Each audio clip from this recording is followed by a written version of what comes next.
manipulated the balance of this world. And now, you shall pay the ultimate price!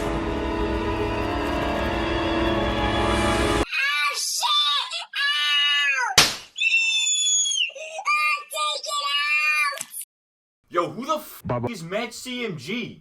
Hey yo, it's your boy, receding hairline, back at it with the white vans.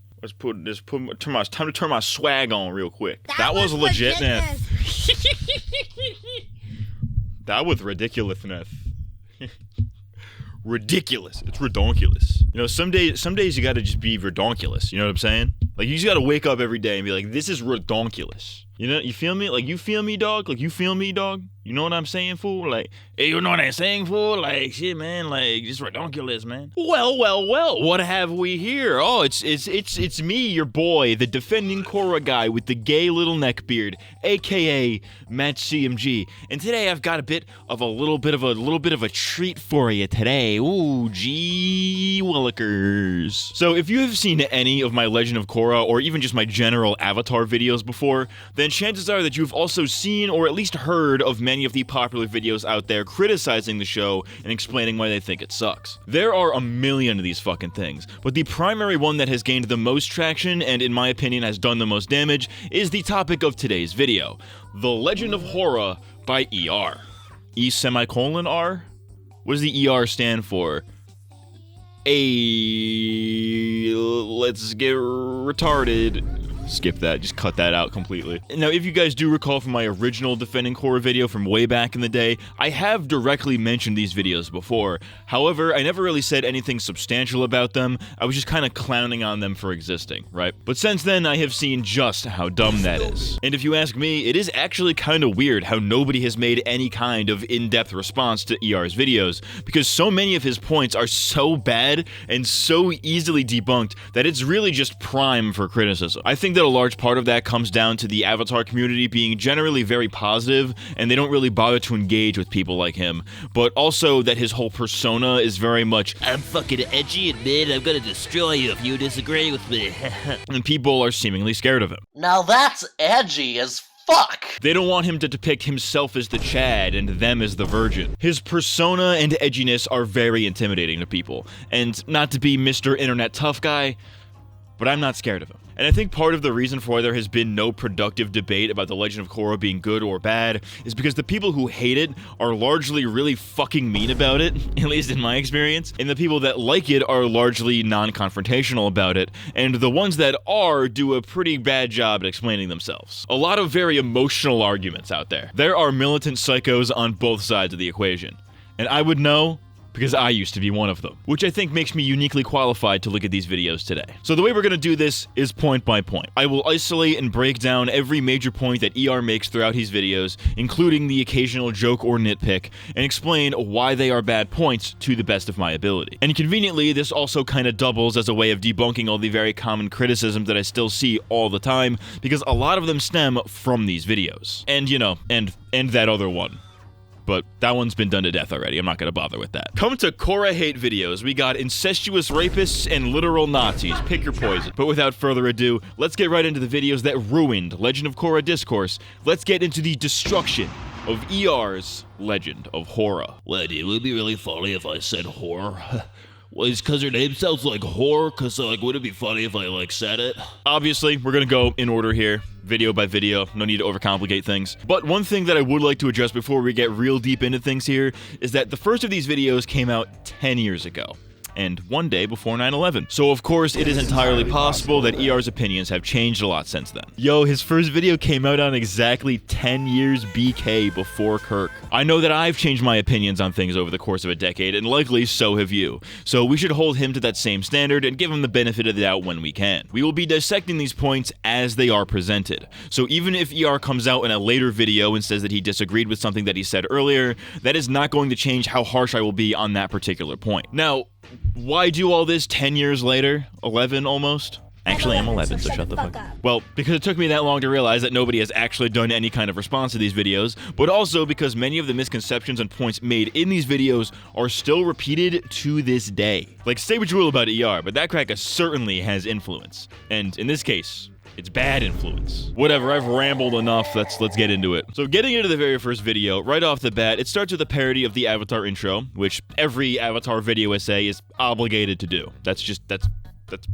how it is. I know I've done it before, and if you've ever seen an Avatar video before, then chances are you've seen it done, but regardless, it's overdone as hell and is kind of cringe and gay. I'll give him credit where it's due though. For 2015 standards, his editing was pretty on point. Not a whole lot of people were editing like this back then. So after 3 minutes of drawn out jokes, another few minutes of standard video essay intro schlock, several more minutes of just generally saying this show sucks, and a montage of Avatar to show that it has flaws too, which takes up almost half of the video by the way, we get into our first actual point, which is one that I actually agree with. I think most people, fans of Avatar and not, would agree with me that The Last Airbender movie is deserving of criticism, and that concession means that Legend of Korra is also deserving of criticism. I agree. The Legend of Korra is absolutely worthy of criticism. Anybody who tries to downplay that it shouldn't be criticized for whatever reason is simply being reductive. That being said, criticizing something and nitpicking something are two very different things, so let's see how long this agreement lasts. Immediately it's evident that there's a huge schism between Legend of Korra and the original show. Why didn't you tell us you were the Avatar? Because you gotta I never wanted to be. Keep these respective attitudes in mind for when I later decide which of them is indicative of a huge cunt. Getting into the actual show now, his first point is that because Korra's and Aang's respective admissions of being the Avatar are different, that one is bad because... well, he doesn't actually explain why. He just tells us to put a pin in that for later. He never takes that pin back out, by the way. The next point is the classic, Korra was bending 3 elements at 4 years old, yada yada, which we've heard time and time again, and chances are that this is probably where this argument originated from. Korra here is approximately 4 years old. Already she can bend water, earth, and fire. It's pretty safe to assume that she wasn't hard at work training as a toddler, right? So what the fuck? For comparison's sake, Aang was an airbending prodigy, having mastered the element at the ripe age of 12, the youngest airbending master in history. However, from the start, he's not shown to have mastery over any of the other elements, until he begins actively training with Katara. Even then, he only has a knack for waterbending, a reluctant affinity for firebending, and earthbending is a crapshoot. Airbending took him 6 years to master, and the other elements took him months of training to gain proficiency in, with the added pressure of having to take down Ozai before the arrival of Sozin's comet. Mastering the elements takes years of discipline and practice. But if the world is to survive, you must do it by summer's end. Yet at only a fraction of his age, and with nowhere near the amount of effort involved, Korra is already miles ahead of him in bending. I guess Aang's not really much of a prodigy after all, because it's not like Korra is a shitty Mary Sue or anything. I have discussed this in previous videos before, so I'll keep it brief, but ER displays a bit of a logical fallacy here, where because it took Aang many years to master airbending and he had to actively train to unlock and become proficient in the other elements, then that means that Korra is already way ahead of him in terms of progress, which he views as her being a Mary Sue. Except this is not as simple as he makes it out to be, because he's trying to equate two things that are not even remotely the same. Korra was not a master of water, earth, or fire simply by the virtue of being able to bend them, and not even adequately at that. She still had to go through these same years of training that Aang and every other Avatar had to go through to master those elements. She just had a much different starting point. And as we see in the literal next scene of the show, we see that Korra did go through all that training over many years. If anything, Aang is the odd one out here, since a lot of his training was under very rushed circumstances, requiring him to master the elements in less than a year, which he still technically wasn't even able to fully do. The idea that Korra element number bigger, that means stronger, is simply asinine. He follows this up by complaining that the Avatar Burger King toys that are used to identify the Avatar apparently no longer matter. Now, the toy relic test for determining the Avatar, based off a real-life Tibetan Buddhist method, is exclusively an air nomad thing for some reason. So I guess every other nation's Avatar was born as an unbelievably precocious little shit. I mean, I guess I agree with this in a vacuum. Like, it would have been cool to see the Avatar relics make a return, but looking at the situation, Korra obviously did not need them. Like, they already knew she was the Avatar. Why do they need to whip out the fucking Happy Meal toys, you know? ER's next point is in regards to Korra's lack of spirituality. It's worth noting that Korra is spiritually deficient. In fact, her connection to the spirit world is entirely non-existent. The show makes a point of this once at the beginning to try and explain why it's so difficult for Korra to pick up airbending later, but it's not really because of that at all. As you will be shown, every breakthrough that Korra has in airbending has fuck all to do with spirituality, and at no point in the show does Korra connect connect to the spirit world of her own accord. The show never really addresses Korra's lack of spirituality throughout the season, and so it remains just one of the many gaping plot holes. ER criticizes how this is only explained once, how any advancement that she makes in airbending is unrelated to her spirituality, how she never connects to the spirit world of her own accord, and that the show never addresses Korra's lack of spirituality. So all of these sub-points are going to be kind of lumped together because they're all demonstrably false for kind of the same reasons. Korra's spiritual ineptitude is not mentioned only once. It's mentioned very frequently throughout the season. Ever since you were a little girl, you've excelled at the physical side of bending, but completely ignored the spiritual side. The Avatar must master both. I haven't ignored it, it just doesn't come as easy to me.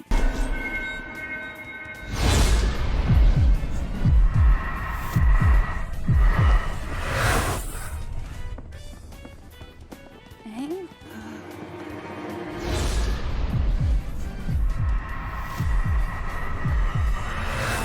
Have you ever made contact with your past lives? No, of course I haven't. Didn't you get the memo from the White Lotus? I'm a spiritual failure too. This comes to a head when she is locked up in Tarlok's mini-prison and meditates to connect to Aang, thereby making her first intentional spiritual connection. The only point here that has any leg to stand on is that Korra's airbending progress had nothing to do with her spirituality, but that doesn't necessarily even need to be the case. While sure, airbending is the most spiritual of the four elements, that doesn't necessarily mean that somebody needs to be a spiritual person to learn it. This was an assumption that ER and many others made simply due to the fact that the monks are spiritual and that they are airbenders, therefore airbending is solely spiritual. But that makes no sense because remember, bending is both physical and spiritual, and as we see, Korra only ever really progressed in the physical side of her airbending until much later in the season. Now, a fair argument that you could make here is that her airbending training was put on the back burner in terms of story progression and is only ever really brought out when it makes for a convenient plot point. That I think is entirely fair to point out. It's only brought up occasionally, which depending on who you are is not as often as it should be, but to say that it doesn't happen at all is just straight up not a good point because that's not even what happens in the show. The next point here is more of a joke, but I think I should address it anyways, but ER mentions the presence of more sky bison. Wait a minute. Is that a sky bison? Why are there more flying bison? No homo, momo. Well, according to the internet, Aang just so happened to stumble across an island with a whole subspecies of sky bison. And while there are no more flying lemurs apparently, there's still a close relative called ring-tailed lemurs that also fly. Again, I don't think that this was meant to be a serious point, more so a nitpick for a cheap joke, but I don't see why it would be unreasonable for not all of the sky bison to be extinct. Like, dude, those fuckers can fly, and obviously not all of them live at the air temples. Some of them presumably live somewhere else out in the wild. Like, it's kind of dumb to assume that they would all be instantly extinct. You know what I mean? When there's probably a million of them out there. Now, the fact that the lemurs are actually extinct and then replaced by a close relative of them is a little bit annoying, but I do think it adds to the realism of the Avatar world. You know, if something like this were to actually happen, like a huge genocide, not every species is going to go extinct in that context. Some would slip through the cracks. I would say it's entirely reasonable. And I'm getting a little bit ahead of myself here, but ER makes this point again, like way later in book 2. But I would also argue that, like, does it not make complete sense that maybe the Fire Nation would want to keep the Sky Bison around on purpose, so maybe they could weaponize them at some point in the future? Granted, we don't see them ever do that in Avatar, but, you know, you never know. You know what I mean? Like, they might be keeping them alive on purpose. And on top of that wasn't even Sozin's goal when he genocided the Airbenders. His goal was to kill, you know, the Airbenders themselves, not the fucking Sky Bison. He doesn't care about the Sky Bison. He just wanted to kill the next Avatar. Hence why he attacked the Airbenders specifically. Next is another point that basically boils down to a joke, but he transitions to explaining that Korra's airbending training will be put on hold because reasons. They're only dropping in to tell Korra her airbending training will be put on indefinite hold because of reasons, and that they're heading back to Republic City in the morning. Dude, look, I know it was like 2015, and that was like a common saying to do in reviews back then, but you and I both know that there's a reason, because you directly addressed that reason and then downplay it. Tenzin had to deal with the situation in Republic City, and did not have time to train Korra. He directly says this. Stop trying to pass it off as if the show just glances over it. Now, was there no other way for Tenzin to communicate this than to take his entire family, including his very pregnant wife, and to fly them more than halfway across the world to stay a single night at the South Pole? Because maybe he wanted to visit his fucking mom, dude. Did you not want to visit your mom every now and again, dude? Maybe his mom's dead. Maybe that's ER's tragic backstory. Maybe his mom is fucking dead. That's why he takes issue with this. The ER deep lore. Hey, what's the ER stand for? Everybody, my mom is really dead.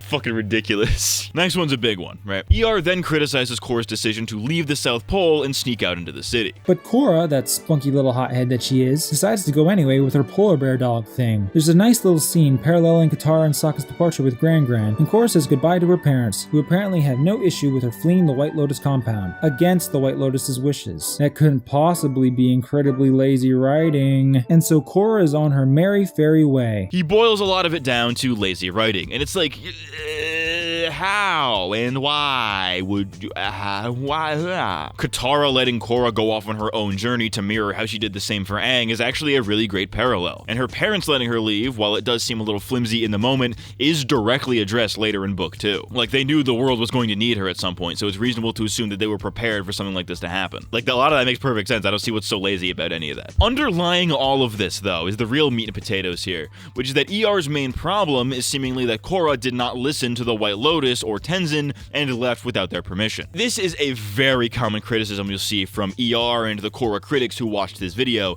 because not listening is one of their core problems with Korra as a character. Anytime that she defies authority and does something that other people warned her not to do, she is criticized for not listening, which in many cases is an excuse to call her an entitled brat, or whatever the fuck. Now, to that point, I raise you this. Would you criticize other characters for that same thing? Many people would probably say yes, they would, or at least they would like to think that they would say yes, but plenty of characters in the original series defy authority all the fucking time. Hell, that's like the entire premise of Toph's introduction and like half of Zuko's arc. I typically try not to pull the "but when Avatar does it, it's okay" card, but if you're gonna call Korra a bad character because she doesn't listen, then I hope you're at the very least consistent with that very stupid rule, because every other Avatar character does it at some point or another, and it is generally one of the most common tropes in storytelling, period. If your problem with Korra is that she doesn't listen to authority, then I hope you're ready to criticize the fucking Goonies or something for not listening to their parents, or for running away from the cops, or whatever the fuck. I don't know if that was a good example. That's probably a bad example. I just pulled that out of my ass on the spot.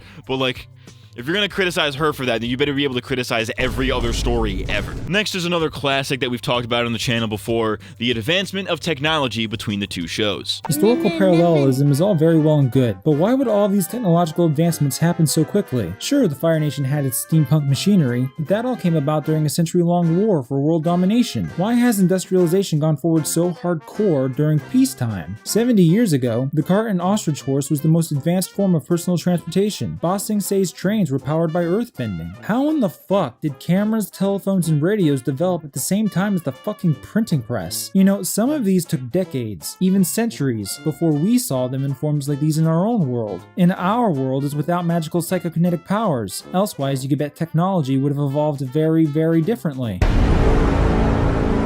It's almost like Bright just thought all of this new stuff would look cool and didn't put any more thought into it than that. ER's point ultimately boils down to the fact that because bending exists and the original show was cognizant of that and how its technology was portrayed, that the tech jump in Korra doesn't feel as authentic. You know, the fact that firebenders started a century-long war influenced how they built their technology, with things like steam or coal power that they could realistically use in conjunction with firebending, while the other nations did similar things, with the submarines and the airships being similar examples. But the fact that there are cars, radios, and other things that we would commonly recognize as 1920s technology, all being developed during a time of peace, is ER's big hang-up here. And on one hand, I kinda get it, right? The two shows absolutely handle the tech lore very differently, yet I would also argue that that makes perfect sense to a degree. After the war, there were decades where much of the Fire Nation's steam-based technology could be adopted, transformed, and improved by the other nations. And in the United Republic, where the whole point is that people from all nations live together,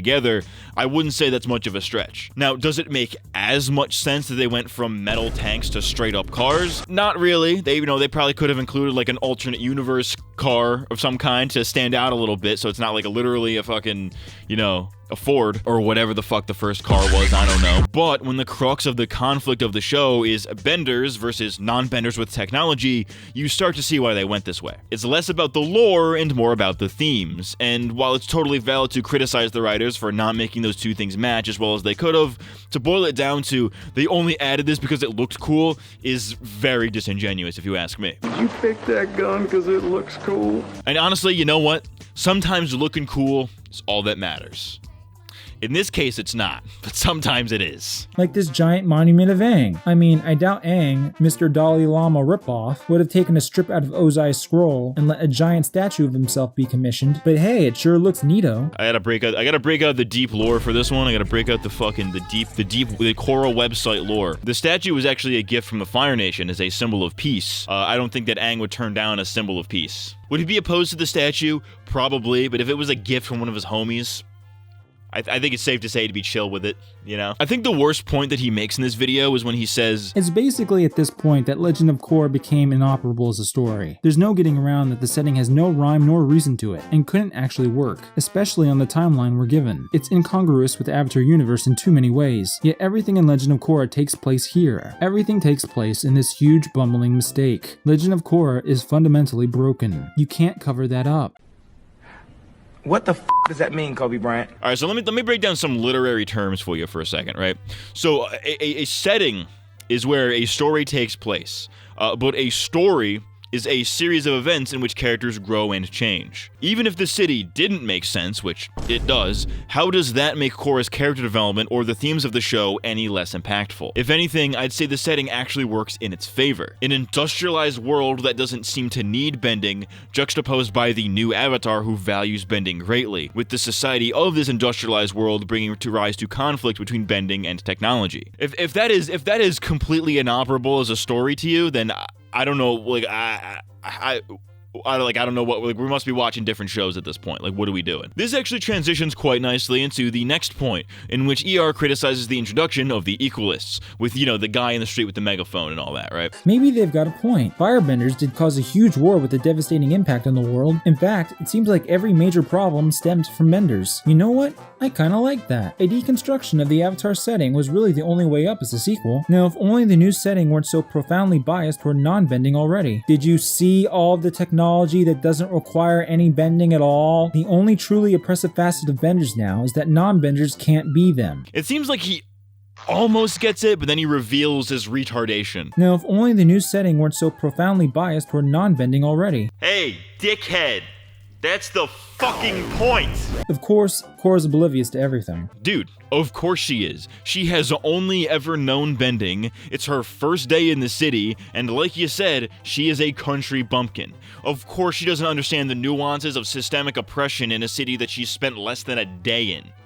Can we be dead ass? What's the ER stand for? Fucking extremely retarded? And as if they couldn't hammer the point that benders are oppressive any harder, enter the triple threat triad. You're in triple threat triad territory. G-man, I don't know. I think the triad's bullying a bunch of helpless shop owners with their bending is a pretty fucking good example of the thing that you were just claiming doesn't exist. ER then quickly goes over Korra's arrest and makes a brief comment about how she faced zero consequences for all the property damage. Wouldn't you know it, Korra's caught. She briefly meets with Lin Bei Fong, Toph's daughter, and the token hard-ass lady police chief, then is bailed out by Tenzin, and endures no other consequences for her actions. What the fuck? Which, while he clearly intended it to be a brief joke, I do take a bit of issue with it, since this has since become a very common point of contention. Yes, Korra caused a lot of damage, but the way that people frame this, you would think that she did it all on purpose. Like, no, she was trying to help people out by fighting off some mobster bullies, and she broke a bunch of stuff in the process. Would you call Superman, or any other hero for that matter, a villain for all the property damage that he causes in every fucking movie ever? No, you wouldn't, because property damage is not the point. It's the intent that matters. Korra wasn't intentionally trying to cause property damage, that just came as a consequence of her trying to help people. Now, as for Korra not facing consequences for this, I guess that is a valid point, though I would argue that she does face consequences, just not legal ones. This situation causes Lin Bei Fong to dislike her, which is a long-running thing throughout the series, and is what makes Tenzin aware of Korra's presence in the city, which is plot relevant. Sure, she didn't have to pay for the property damage, but talk about nitpicking so hard that you miss the point. Like, okay, Korra caused a bunch of property damage, now the rest of the season is, instead of dealing with the equalists and all that, she's working at fucking Burger King trying to pay off the windows or whatever. Like, would that be interesting? Probably not. I would assume not. Dude, the funniest people alive are gonna be in the comments like, oh, actually, I would prefer to watch the Burger King thing. Shut the fuck up, dude. You're real original, dude. Real clever. And even then, this is one relatively minor example of Korra not facing consequences out of dozens of other examples of her actually facing consequences. this. You know, she chose to go after Amon and end this, and got her bending taken away as a result. Later in book 2, when she leaves the portals open, she unloads a million things onto the world, some of which are negative things that she now has to deal with,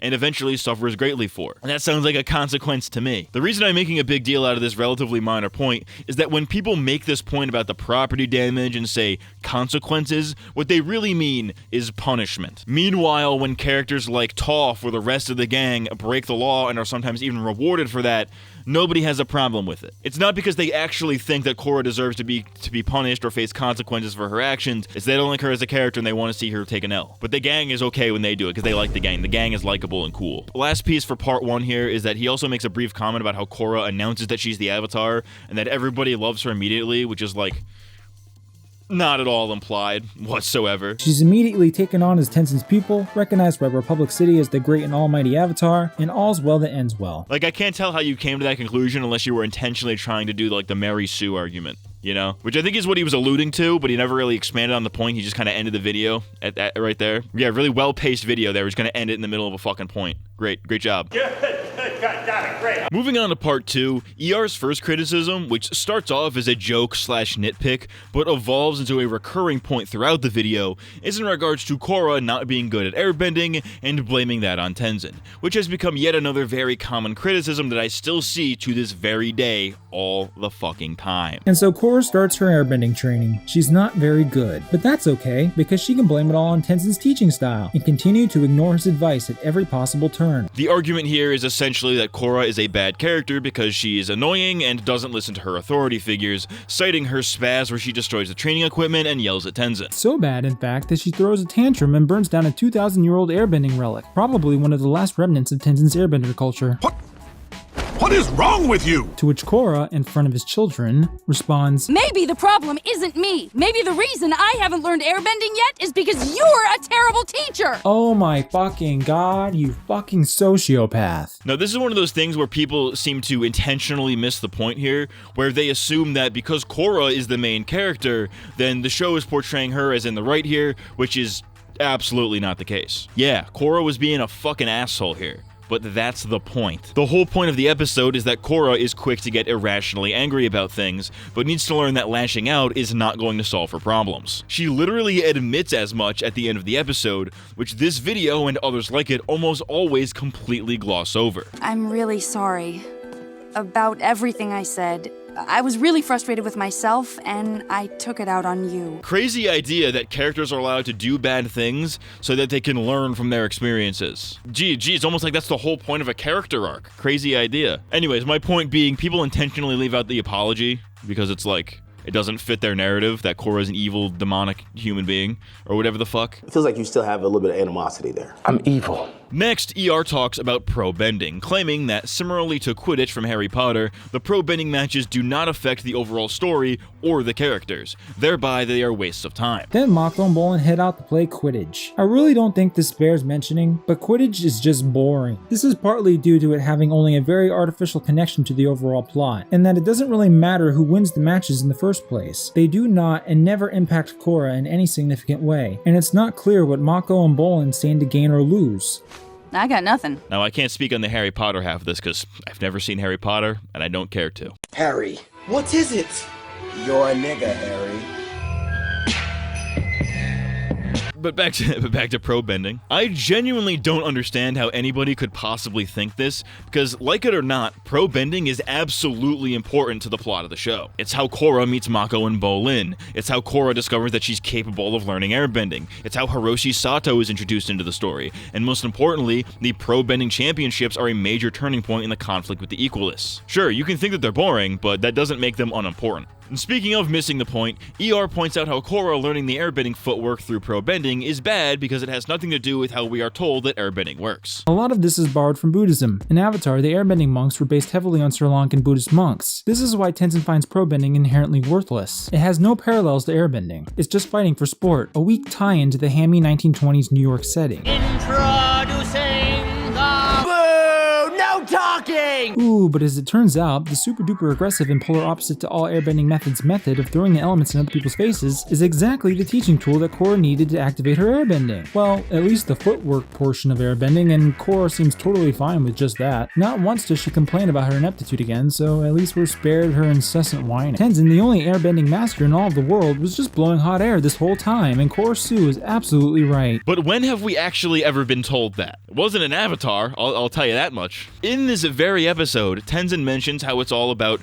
being the leaf, a fancy way of saying to roll with the punches. Is that not exactly what Korra does in this moment? On top of this, the fact that Korra is able to learn airbending techniques through pro-bending is evidence to ER here that Korra is a Mary Sue, a criticism that I'm sure that I will eventually be forced to tackle straight up. Spoilers, but I don't. But for now, we'll just stick to the situation at hand. Simply put, he is intentionally missing the point again. Korra's fancy footwork here is not a way of saying, oh, Korra always correct and perfect, Tenzin mean and bad. And if that is what you genuinely took from that exchange, you need to be fucking institutionalized. Again, the whole point of this episode is that both Korra and Tenzin need to learn that different people learn things differently. And we see this from both the students and the master's perspective. Freaking pack it, yo.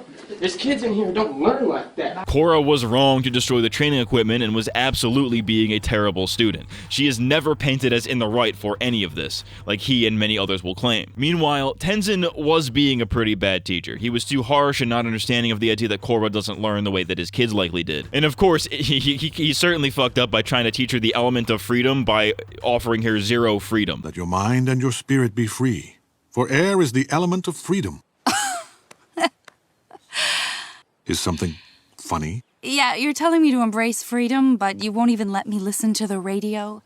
And forget about leaving this island. Both of them fucked up, and both of them were able to realize the error of their ways by the end. This is such a simple narrative, so to see people misrepresent it to fit their Mary Sue argument is fucking lunacy to me. Like, just look at the way that ER interprets Korra's apology to Tenzin. Korra deigns to extend an olive branch from atop her high horse to a defeated, browbeaten Tenzin. The show forces Tenzin to apologize for not seeing Korra's perspective, further validating her and hanging Tenzin out to dry like an old-fashioned traditionalist fuddy-duddy who needs to get with the times.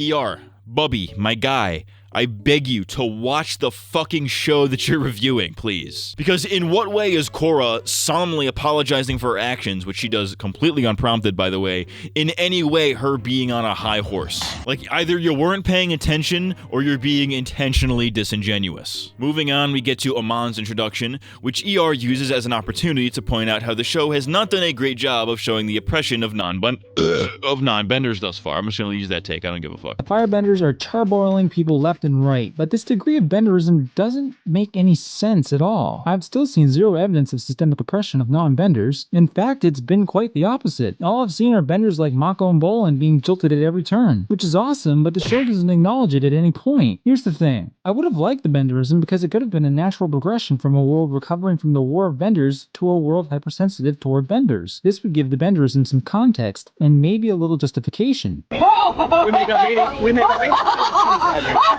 It'd also explain why the equalist movement looks like a bunch of extremists fervently deluding themselves into victimhood. I mean, holy shit, so much amazing potential for self-awareness in this show. But I guess that's too much to ask of a children's cartoon. Hell, it's too much to ask of our equalists.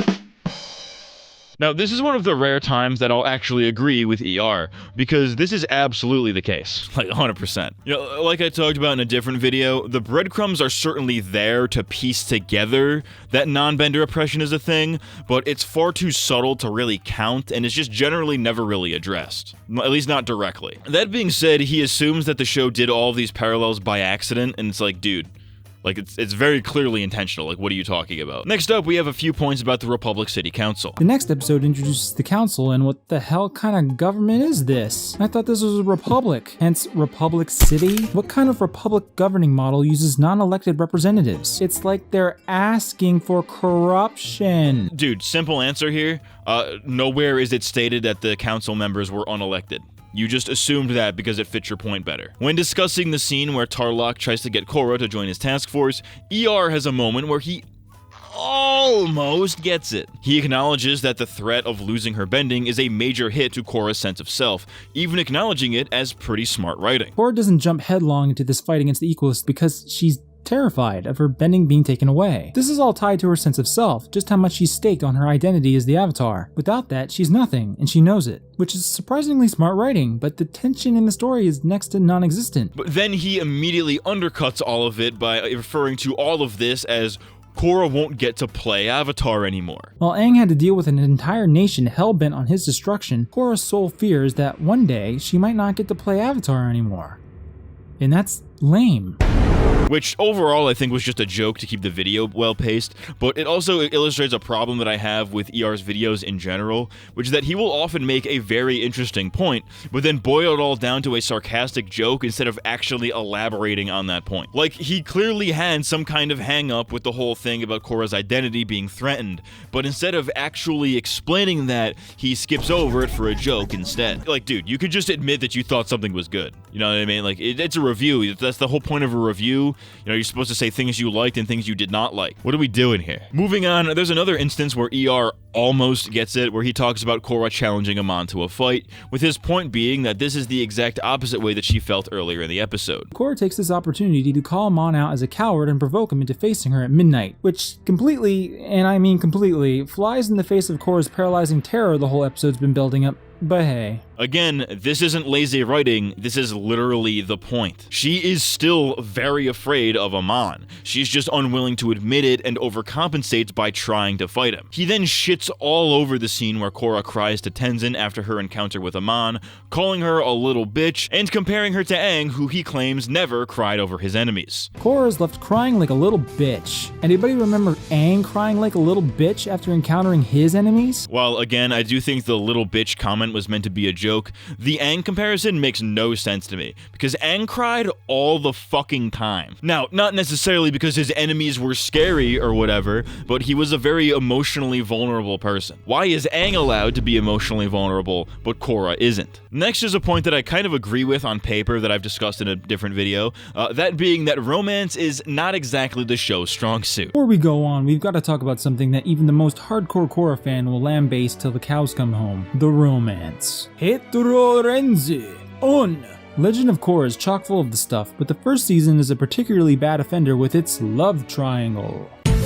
Now, I think we ultimately dislike it for different reasons, and he more so uses this as an avenue to tell jokes, which is fine, whatever, I don't really care. It's the comparisons to The Last Airbender that get me here, because it's filled with the very same reductive attitude that this whole review series is about. Mike and Brian barrel forward with it anyway, and it's so fucking bad. To put all of this into perspective, the cast of Avatar is vastly more mature in handling relationships. Aang, for instance, was a sweetheart, but he did whatever he could to impress Katara, saving her ass when it needed saving, complimenting her, retrieving her flowers from an active volcano. This is a 12-year-old, and he's far more romantic than any of the older, supposedly more mature cast members of Korra. Yes, Avatar handled romance a lot more maturely with much younger characters, but ER uses this as a way to claim that The Legend of Korra is less mature when it's supposed to be more mature. My guy, maturity is not when characters make good choices. It is entirely reasonable for the teenage cast of Korra to be less mature than the gang, because that's what teenagers are like, especially when each group was raised in entirely different circumstances. Like, the reason the gang is so mature is because they were raised under these fucking hellish circumstances that forced them to grow up way too fast. Korra's cast did not exactly have that, at least not to the same degree. But to say that the entire show is immature in every other aspect in which maturity can be applied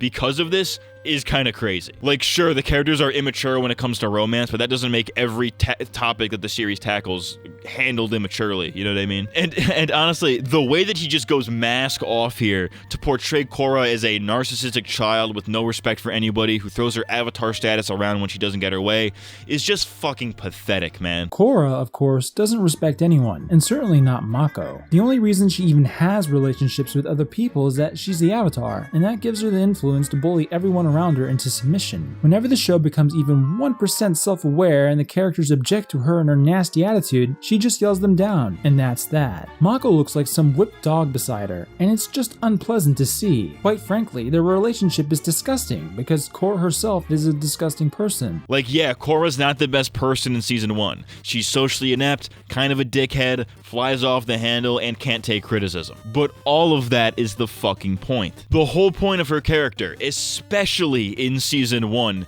is that she learns to not be those things anymore. Like, we're taking a very simple positive change arc, you know, bad person learns to become better person, and then we're just neglecting the whole arc part of it, you know? You cannot judge this type of character off of their initial traits, because that completely misses the point. You know, look at characters like Scott Pilgrim, Vegeta, or to keep things in the Avatar verse, Zuko. If you judge these characters solely by who they are at the start of their stories, nobody would fucking like them. It's the way that they change that makes them engaging. Yet ER and many others simply refuse to allow Korra to do the same, which is incredibly disingenuous. I could list off examples right now of why this is the case, but since ER didn't provide any examples for why he thinks that Korra is a whiny, ungrateful bitch, then I won't belabor the point. After this, he skips over a bunch of shit that I was honestly expecting him to kind of go all in on, but only to make a huge point about the Equalists putting an Amon mask on the Aang statue. And they even managed to construct this giant Amon mask for Aang's statue, which is the most hilarious part of this for me personally. Think about it. The Equalists are apparently some oppressed minority fighting the system, but they somehow had the resources to construct, store, and eventually transport and hang this gargantuan statue mask, all to make just a statement. That doesn't make sense. This seals the deal on the Equalist hypocrisy, and let me just reiterate, a hypocritical enemy is absolutely fine. In fact, that would have made this conflict pretty layered and complex, but the show itself doesn't see the hypocrisy. As far as I can tell, despite portraying the Equalists as the villains, Mike and Brian continuously promote the oppression boogeyman. Despite constantly giving Benders the shaft, Benders are called the bad guys. Despite one of the richest men in Republic City being a non-Bender and funding crazy amounts of terrorism by non-Benders, it's Benders that need to be taken down a couple more notches. They had no fucking clue what they were going for. His nitpick here is that the Equalists somehow had all of these resources to be able to do all of that just to make a statement, which flies in the face of the idea of non-benders being oppressed. You know, if the richest man in the city is a non-bender and is funding all of this, then how can non-benders truly be oppressed? ER's point basically boils down to the fact that the Equalists are hypocrites, but not in a way that the writers intended, since the show never really addresses it, therefore it is bad. While I do ultimately agree that the non-bender oppression wasn't really shown very well, I also think the hypocrisy of the Equalists works really well here. To them, it's not whether or not they're actually being oppressed, it's that they feel that they're being oppressed. Like, don't you think it's ironic that despite being the richest man of the city, Hiroshi Sato has still been negatively affected by benders? Like, even though he's rich as fuck, his wife was still killed by a firebender who broke into their home. It didn't matter that he was rich. He and his family were still victims in that scenario, so of course he would grow to feel that this oppression existed to a much larger extent than it actually does. I think it adds a level of nuance to the whole conflict that an argument can be made for non-benders truly facing oppression and an equally compelling argument that that oppression was made up can both coexist. If anything, Bright wrote the situation in a way where it's actually somewhat deeper than they were probably intending. Like, do I think they thought that deeply about it? Probably not, but the way they wrote it, it turned out that way, you know? Now onto the finale, which, might I say, he organizes really fucking annoyingly. So he's been going in sequential order for the whole video, but now he starts moving shit around for some fucking reason. It bothered the shit out of me. Anyways, Korra unlocking her airbending. We've discussed this a million times. You all know the drill. ER and many other people hate the way that this was handled, which on one hand, there are actually a ton of fair criticism that you could make about this moment, yet ER decides to jump to the dumbest conclusions imaginable. How the fuck does that work? Her ability to bend was removed except for a quarter of it? Why? Why would he remove her water, earth, and firebending, but leave airbending alone? Because it was the most undeveloped? How the fuck does that make any sense? Dog, I don't think it works that way. Like, the idea that Amon could tell the difference between each element and then turn them off individually is kind of an insane leap in logic that the show never even really hints at, so it's kind of a dumb assumption to make. The simplest explanation is probably that he blocked whatever he found in there, you know, all or nothing, but her airbending was already blocked, so it had no effect. I don't know, I'm just spitballing here, but I think it's a bit more reasonable than assuming that Amon had a fucking save editor or some shit, you know what I mean? Next, ER criticizes the reveal that Amon is a waterbender, which again, he does out of order since this was revealed in the previous episode, yet he presents it like it happens in the finale, but you know, whatever, sure. Anyways, he gets into the whole bloodbending thing, and this is another rare moment where I will actually agree with him on something. Bloodbending. Yes, bloodbending. Without a full moon, just like Tarlok, but also without going through the motions of waterbending. Remember when a solar eclipse did the firebenders in? Their connection to the sun was important, but all of a sudden, I guess that's not the case for waterbenders in the moon. And there's more. This bloodbending can remove others' bending. How, you ask? No one fucking knows. We're given no reason, none at all, to think that bloodbending is capable of such a feat. but it is, and won't you please just not question it, dear viewer? Bloodbending without a full moon and Amon's ability to use it to remove people's bending is never explained at all whatsoever, and it is very disappointing, to say the least. I have offered my lore suggestions for that in a previous video, but ultimately, as the show presents it, it's confusing and it kinda sucks balls. I'll agree with you there. Now, originally I was gonna leave it at that, but then ER kinda fucks himself, because he unveiled something that I didn't even consider. In the DVD commentary for the episode, Brian Konietzko directly explains the thought process behind how Amon's bending removal works, and how it works differently when used on Korra. Kind of thought there that she could do the 3 elements, but she hadn't done airbending, so he was able to kind of block those 3 elements. Yeah, that was the idea, was that the chi flowing through her body, which is how a bender in our world is able to manipulate the elements flowing through these pathways in their body. And Yeah, I knew that already. waterbending, they have the skill, like, they make it glow, and they are kind of clearing out those pathways with the waterbending, and they can open them up so the chi flows better and so people can be healthier. And what Amon did was he took that technique and he used it to hurt people, and he used it to block those pathways. That was the idea, and so since she hadn't opened up that particular chi path, and being the Avatar, we figured crazy chi energy flowing, so he was able to close the ones he could detect, right? Not the one that she hadn't even opened up yet. He didn't feel it. As it turns out, there was an explanation this entire time, and while I agree with ER that this should have been something that was actually in the show instead of explained after the fact, you cannot ask for an explanation and then get mad when you get that explanation. You know what I mean? Plus, I think Brian's explanation makes total sense here, and ER kind of talks himself in circles trying to rationalize how it doesn't, eventually landing back at, this does make sense, but I thought about it too much and now I don't like it. Or at least that was the vibe I got. Maybe I'm wrong and maybe I'm misreading him or whatever, but like, I don't know, that's kind of a little silly, I don't know. Why couldn't Amon use his bloodbending here to stop Korra from escaping? They were both in an isolated area, and Amon's equalist lackeys were momentarily incapacitated, so there was nothing to prevent him from lifting a single hand and rendering Korra incapable of movement. For the exact same reason that he didn't do it earlier on the island. He didn't want her to be a martyr, at least not yet, and he most certainly did not want to reveal his hand to her. If Korra found out that he was a bloodbender, then it wouldn't matter if he took her bending or not, since that secret would eventually get out, even if he captured or killed her. Why this? Why is Amon mimicking the energy bending stance if he's not, energy bending? Yeah, it makes sense for Amon to mimic it for the Republic City denizens and the Equalists, to shroud his power in spiritual enigma and all that, but even without the crowds or the Equalists around, Amon still uses this technique. I gotta assume that it must be a necessary part of his bloodbending the chi pathways, right? So is it just a massive coincidence that it looks so much like the energy bending stance? Or is it just Bright giving the audience one big ol' middle finger?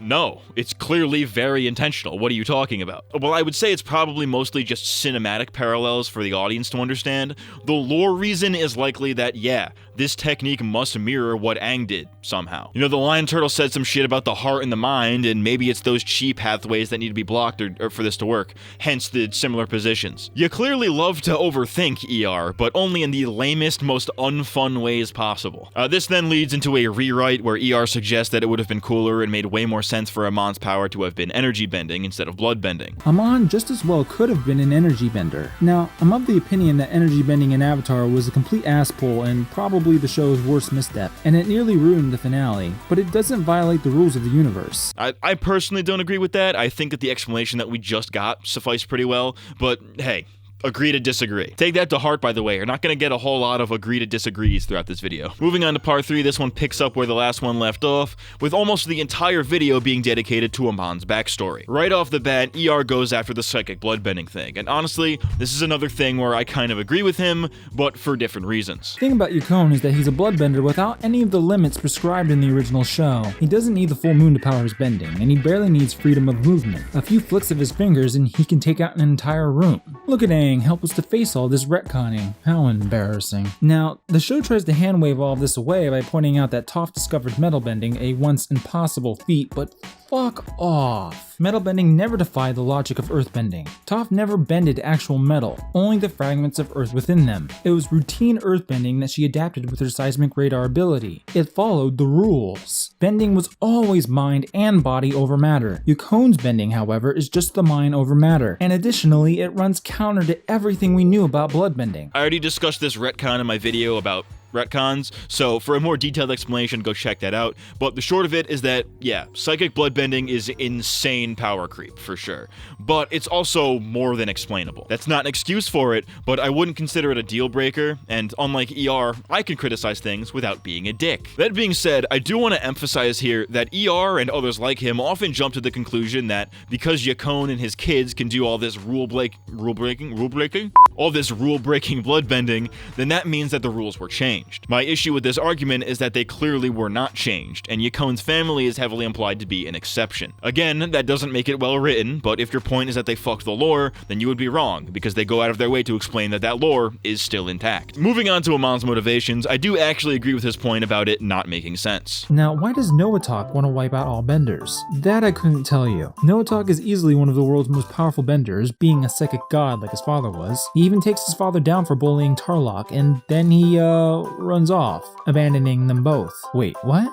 Why'd you do that, Noatok? Did you just decide then and there that the only way to help your brother was to rid the world of bending? I mean, way to think big, I guess, but leaving Tarlok behind with an obsessive maniac who you just humiliated big time isn't especially helpful to anybody. Did you really despise your brother's weakness? Is that why you attempted to force equality on everyone by eliminating both weakness and strength? Or did you decide to hate all bending at some later undefined point for some other undefined reason? Well, who fucking knows? We are never given a reason for why Amon wants to rid the world of bending. It's just kind of implied and not even really in a direct way. You have to make a lot of assumptions for his motivation to make sense, and I do not be fucking with it low key. I do not be fucking with it, homie.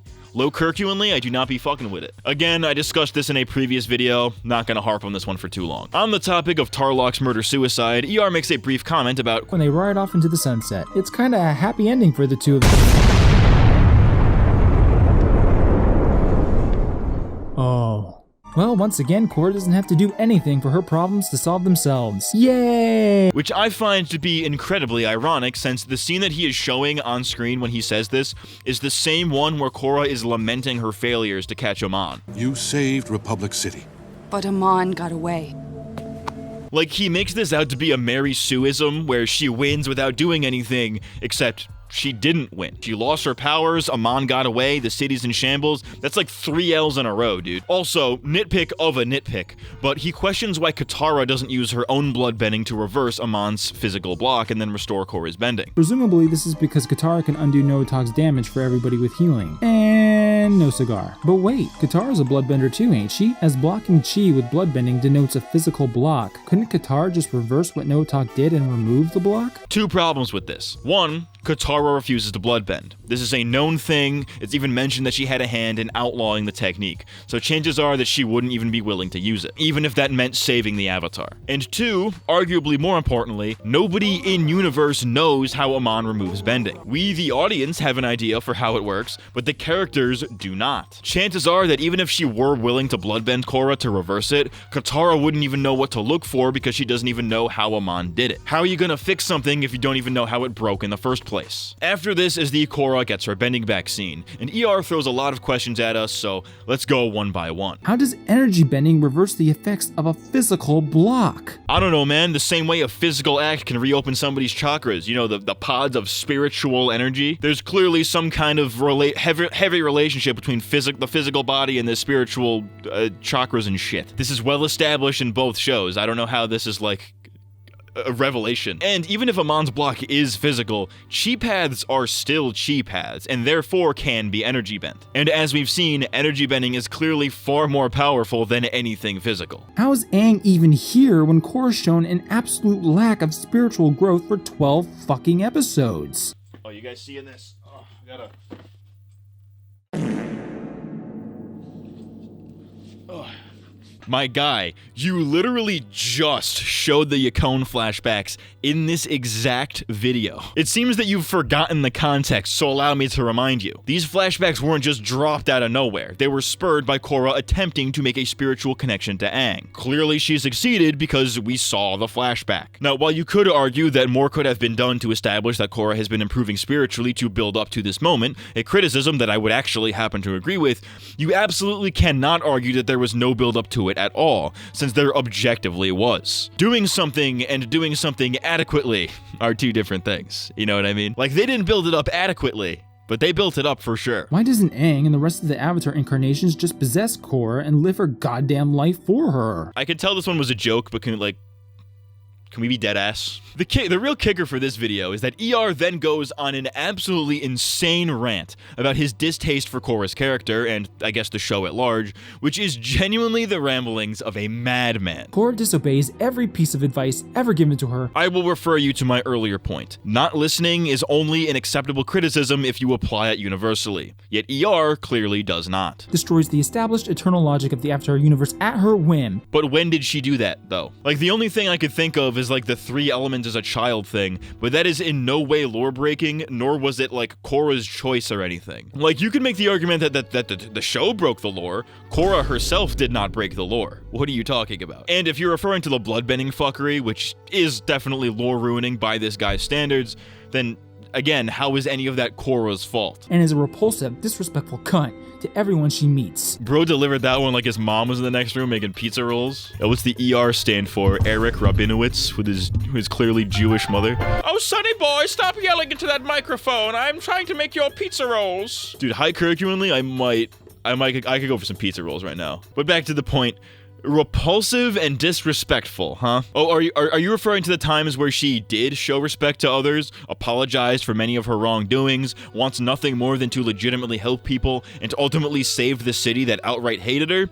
Or did you skip all that and only watch the scenes where she punches people? Now, I really do not want to play the misogyny card here, because believe me, that is super cringe and gay, and I even hate myself for pointing it out.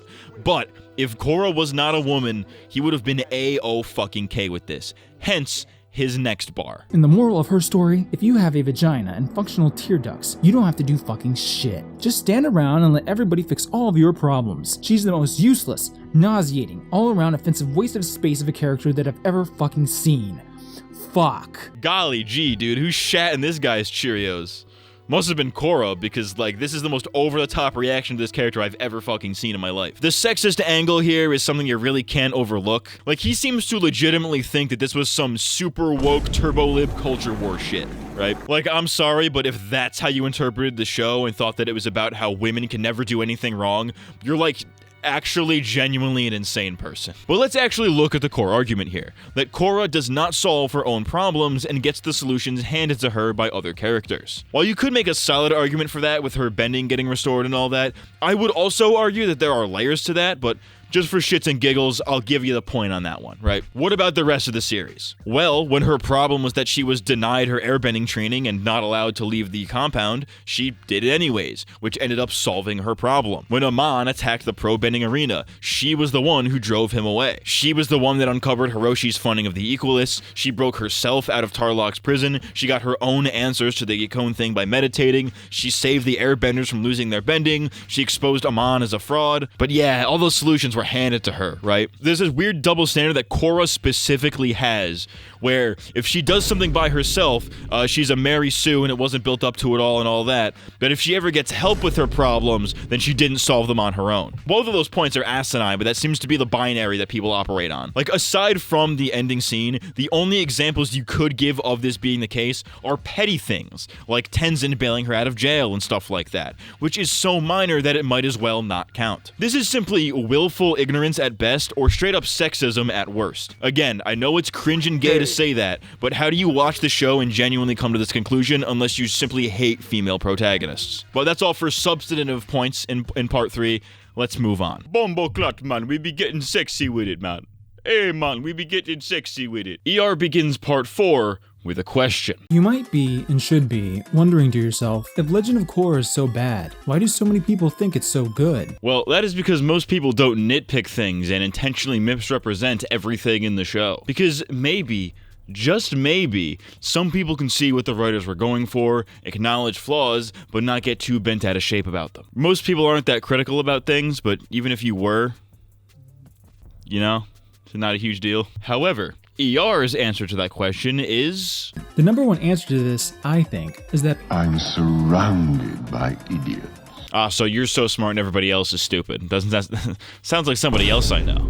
ER breaks his reasoning down into several very digestible points, which makes this very easy for me, with the first being that one of the more frequent rationalizations I see thrown around is, well, it wasn't perfect, but it wasn't that bad either. And you know what? They're right. It was much, much worse. Dude, if anybody who actually likes the show is making that point, then they don't actually like the show. Saying it wasn't that bad is not something that a Korra defender would actually say, because they wouldn't even acknowledge that it was bad to begin with. Where's the impetus to be better, to strive for more, and to push for higher standards if you're still gonna get a hey, you didn't do your worst, and a pat on the back? We live in an era of mediocrity. Participation is artificially valued over merit. All Legend of Korra did was show up. But okay, right, I do get what he's saying, that people are quick to disregard flaws because they just like that there's a new thing in their favorite series. And as he points out, yeah, sometimes in order for a mediocre thing and a long-running franchise to succeed, all it really needs to do is exist. I know that I'm simultaneously beating a dead horse and poking a hornet's nest with this one,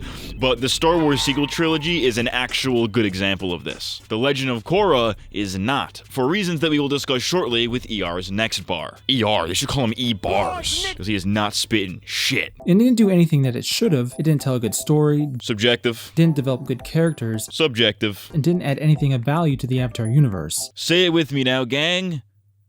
Subjective. Whether or not the show did tell a good story, develop good characters, or add anything to the universe are all ultimately subjective. I think my biggest gripe with this point is that this is all in like the first minute of the video, and he does not elaborate on any of these bold claims. He's not explaining why the story isn't good, or why the characters are bad, or anything like that. He's just making blanket statements with zero reasoning or merit, which is, ironically enough, the exact thing that he accuses the show of skating by on. If anything here has zero merit, it's your terrible fucking points. Stupid. Granted, that is what the first 3 parts of the video were for, but you know what? Fuck you. And listen, dude, don't make me make your points for you. Alright? Like, you could have very easily tried to throw in some, like, objective storytelling measure in there. Like, The Legend of Korra does not follow the hero's journey, therefore it is bad. Or something like that, to at least pretend like this was an actual point worth making. Like, come on, dude, at least try a little bit. Anyways, number 2. That's the poopy number.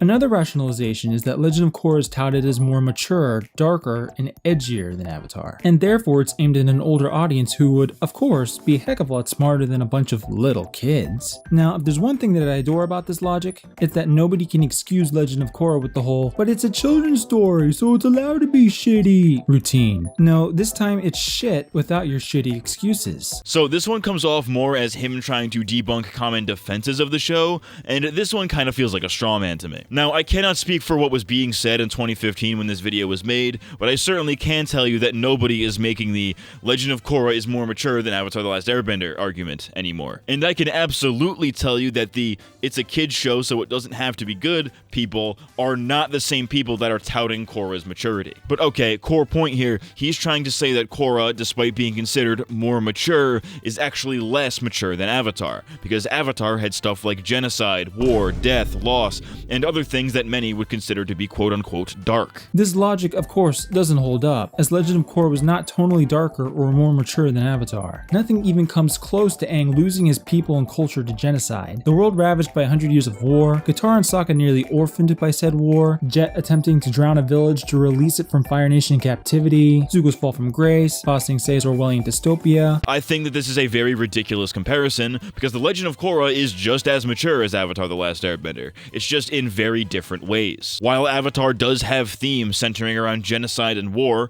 Korra has themes centering around identity and society. While yes, Avatars are technically darker, that doesn't make one more or less mature than the other. There are different ways in which something can be mature, not in just showing things that are quote-unquote dark or quote-unquote adult. I think both shows toe the line pretty closely, but like, 6-7. This is like, what are we doing, you know? And you know, I think if ER had actually sat down and talked about this with a Korra fan, he'd probably find that they'd actually agree a lot on this topic. But instead, he uses it as an excuse to make fun of children, because that's totally what mature people do, right? If the show really was aimed more at adults, then it assumes that the adults are quite a bit more stupid and childish than, well, children. And unfortunately, it seems to hit the nail on the head.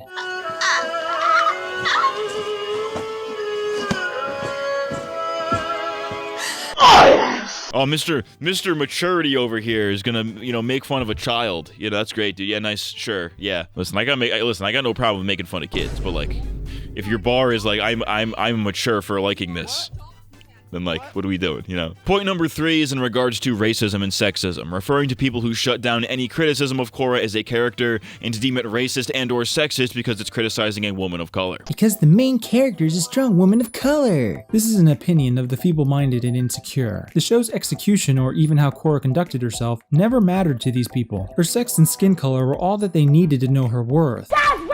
Now, I am extremely embarrassed to say that I did make this point back in my original Defending Korra video, and it haunts me every day of my life, because it is a terrible fucking point. I fully agree with ER on the premise that a character's race or gender should not shield them from criticism. What I disagree on is his complete misreading of the character in order to do this. Oh, I don't hate Korra because she's brown and has a pussy. I hate her because she's a vile cunt who hates people. Like, okay, dude, can we be dead ass? Can we talk about things that actually happened in the show instead of whatever the fuck this is? But it raises the question, is Korra an impulsive, self-absorbed sociopath because she's dark-skinned, as opposed to these rational, emotive, colorless avatars?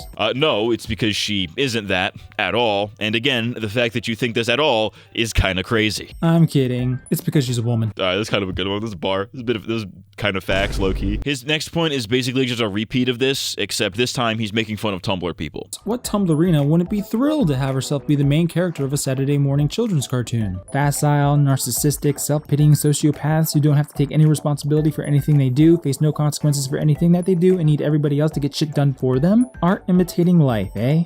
Again, I think ER is off his fucking rocker for the way he views Korra as a sociopath or whatever, but I could totally get behind making fun of cringe Tumblr people. But I'm not gonna belabor the point because I've pretty much already explained my disagreement here. His interpretations of the character are so detached from reality and are intentionally inflammatory that you can only assume that he's either crazy or just loves to sow chaos. And hey, look, I'm not saying being a flaming, outrageous cunt can't make a character nuanced and well-written. I mean, look at Zuko. This point is actually fucking insane to me, because how can you look at Zuko being a complete dickhead and then watch him change his ways over the course of the show, but will not offer that same to Korra, a character who has quite a lot in common with Zuko, in fact. That's that last airbender bias, baby. But no, ER addresses that the difference is that Zuko felt regret when he messed up, while Korra apparently did not. Here's the humongous difference though. When Zuko did something wrong, and he did a lot of somethings wrong, he felt conflicted and remorse and guilt after the fact, even though he was brought up since childhood to be a Nazi. Korra was brought up in a stable home with stable parents, and everything is just fucking handed to her, and so somehow this enables her to act like a raging cunt who puts down everybody around her without even a hint of self-reflection.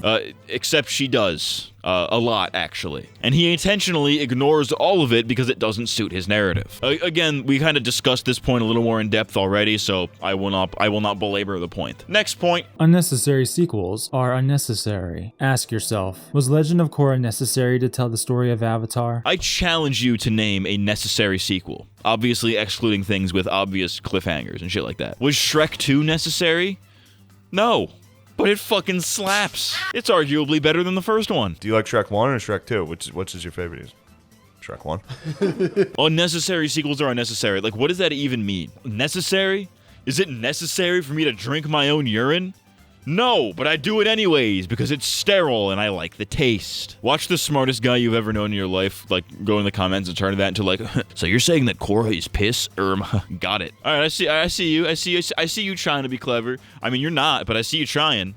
All right, bitch. Jesse Pinkman, bitch. Jokes aside, though, I do ultimately agree with his next point, which is that sequels can often be seen as downgrades because they try to do more of the first thing and then miss the point. More of something good doesn't necessarily make it more good. For instance, some iron is good for your body. Too much iron, however, is extremely deadly. It seems like a self-evident truth, yet still a lot of sequels suffer from more syndrome. If they include more of the stuff people liked from the first one, then the only logical conclusion is that they'll like the second one more, right? just like the Star Wars prequels. The Star Wars example that he gives is actually a pretty good one. However, I heavily disagree that this is the case for Korra. Now, looking at the Avatarverse today, with all like the novels and comics and new movies and whatnot coming out, I think that this too much of a good thing can ruin it point makes sense in a meta way for sure. But at the time that this video was made, it sure as hell did not apply to Korra. The Legend of Korra wasn't trying to simply be more Avatar The Last Airbender, because one, if they wanted to make more Avatar The Last Airbender, they would simply just do that, and two, because Breik made an active attempt to make it as different from the original show as they possibly could without losing the series' identity. This is a common thing that they talk about all the time, and I think it really shows, especially if you put the two shows side by side. Moving on, ER uses this as a way to bring up the Korra cheapens the sub-elements criticism that we've talked about before on this channel. Breik cheapened the elements from Avatar, literally, in hopes of boosting Legend of Korra. But again, that's not how this works. That's not how any of this works. They lowered the value of the Avatar universe as a whole, and Korra rode what scraps of coattails were left behind. So I will refer you to my retcons video for a more in-depth discussion on that. Reason number 3, even though this is like 4 or 5, I think one of us lost count, I don't know which one.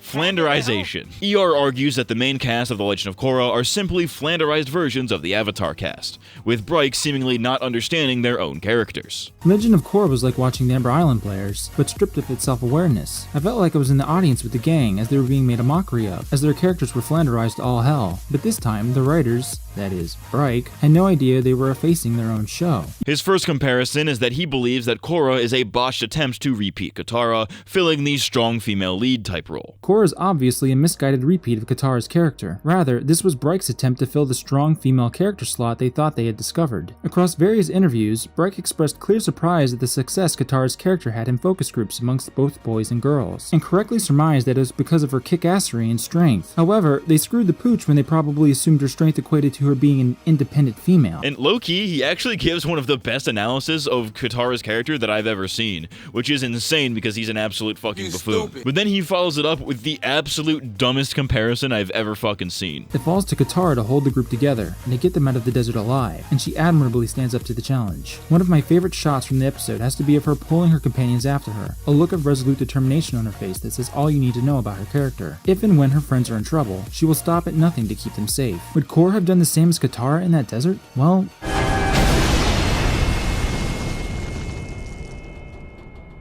Oh, right, so I guess that's my fault too. Bitch! And it's like, dude, this is such a disingenuous point and you fucking know it. Because no. Katara and Korra are not the same. Korra is not, nor was she ever meant to be, a repeat of Katara. So of course they would act completely differently in this exact situation. If anything, Korra is more comparable to Zuko in terms of their archetype, but he seemingly intentionally chose Katara here because she is the least like Korra, which makes his point seem like it makes sense when all he's really doing is comparing apples to oranges. You know, compare Korra to like Zuko or Toph, you know, characters who actually share character traits with her that aren't from the Southern Water Tribe. She would be complaining to anybody within earshot about her misfortune, telling them to get her out of there, and how dare they fuck up the situation so badly. Breik utterly neglected what made Katara's character so good, and the results speak for themselves. Funny how this is the example that he chose, because she literally does the exact opposite in that episode. She actively helps these people get out of the desert, just like Katara did. Way to be selective, dipshit. Hey, what's the ER stand for? Erotic retard? Bolin is, without a doubt, a Sokka substitute, if Sokka really were an incompetent buffoon. He was the dispensable comic relief side of Sokka, foregoing everything that made Sokka one of the show's ultimate badasses. Again, this is just a kind of another really bad comparison, just kind of slightly more applicable. I mean, he gives a great analysis of Sokka's character, but refuses to do the same for Bolin. And while Bolin is admittedly nowhere near as deep as Sokka, he absolutely has character development. Hell, he's probably the only member of the crew to actually get that, aside from Korra herself. Like, you can't just say, oh, they're both comic relief, therefore they're supposed to have the exact same character arc, because that's just ridiculous. You know, he goes on this whole diatribe about how Sokka is both the comic relief and the smart one of the group, which is undoubtedly true, but then he uses that to claim that Bolin, and thereby the rest of the crew, aren't nuanced because he has one of Sokka's traits but not the other. Like, yeah, sure, Bolin is the comic relief just like Sokka, but he's a completely different kind of comic relief. And just because he has one trait and not the other, that doesn't negate him from having a character arc. Hell, I'd argue that he has the most personality out of Korra's entire cast. This is also a terrible argument because you could just as easily pick a completely different character with one arbitrary similarity and then use that as a comparison. Like, you could just as arguably say that Asami is supposed to be a knockoff of Sokka because they're both the smart non-benders of the group, but that Asami is bad because she doesn't have the comedy to balance it out or whatever. That would be a silly point because Asami has character growth in ways that have nothing to do with that one shared character trait that she has with Sokka. Now, granted, Asami is not the best character out there, but you get my point, right? Finding a single commonality between two characters like this does not make them knockoffs of each other. This is how ER has convinced so many people of his lunacy. You know, he rakes you in with stuff that most people would agree with on the surface, like, yeah, Sokka and Katara are great, well-rounded characters, but then hits you with some poorly thought-out gotcha that gets a pass because it's witty. Well, listen, Kraka, you might be witty, but you're certainly not smart. Mako? Mako may very well have been a Break original, and it shows. Oh, okay, so Break are complete hacks until you can't think of an Avatar character to compare them to. Sure, dude, yeah. And, like, come on, dude, the Zuko comparison was right fucking there. It was just your level of superficial. Otherwise, though, I do actually agree with his take on Mako, at least for book 1. Mako doesn't appear to have a single decisive bone in his body. Despite being at the forefront of almost everything, he's just kind of there to shuffle the plot along. Like, he's not the deepest or most riveting character out there, he's just kind of there, and you don't really mind because he's likable and cool. Fair enough on that, sure. He then immediately follows this up with one of the worst things that he has ever said in this entire series. That being that Mako being named after the deceased voice actor for Uncle Iroh is disrespectful. Did you know that they named Mako after the deceased voice actor for Uncle Iroh? You know, in honor of him? I think it's your honor! Where? What a fucking joke.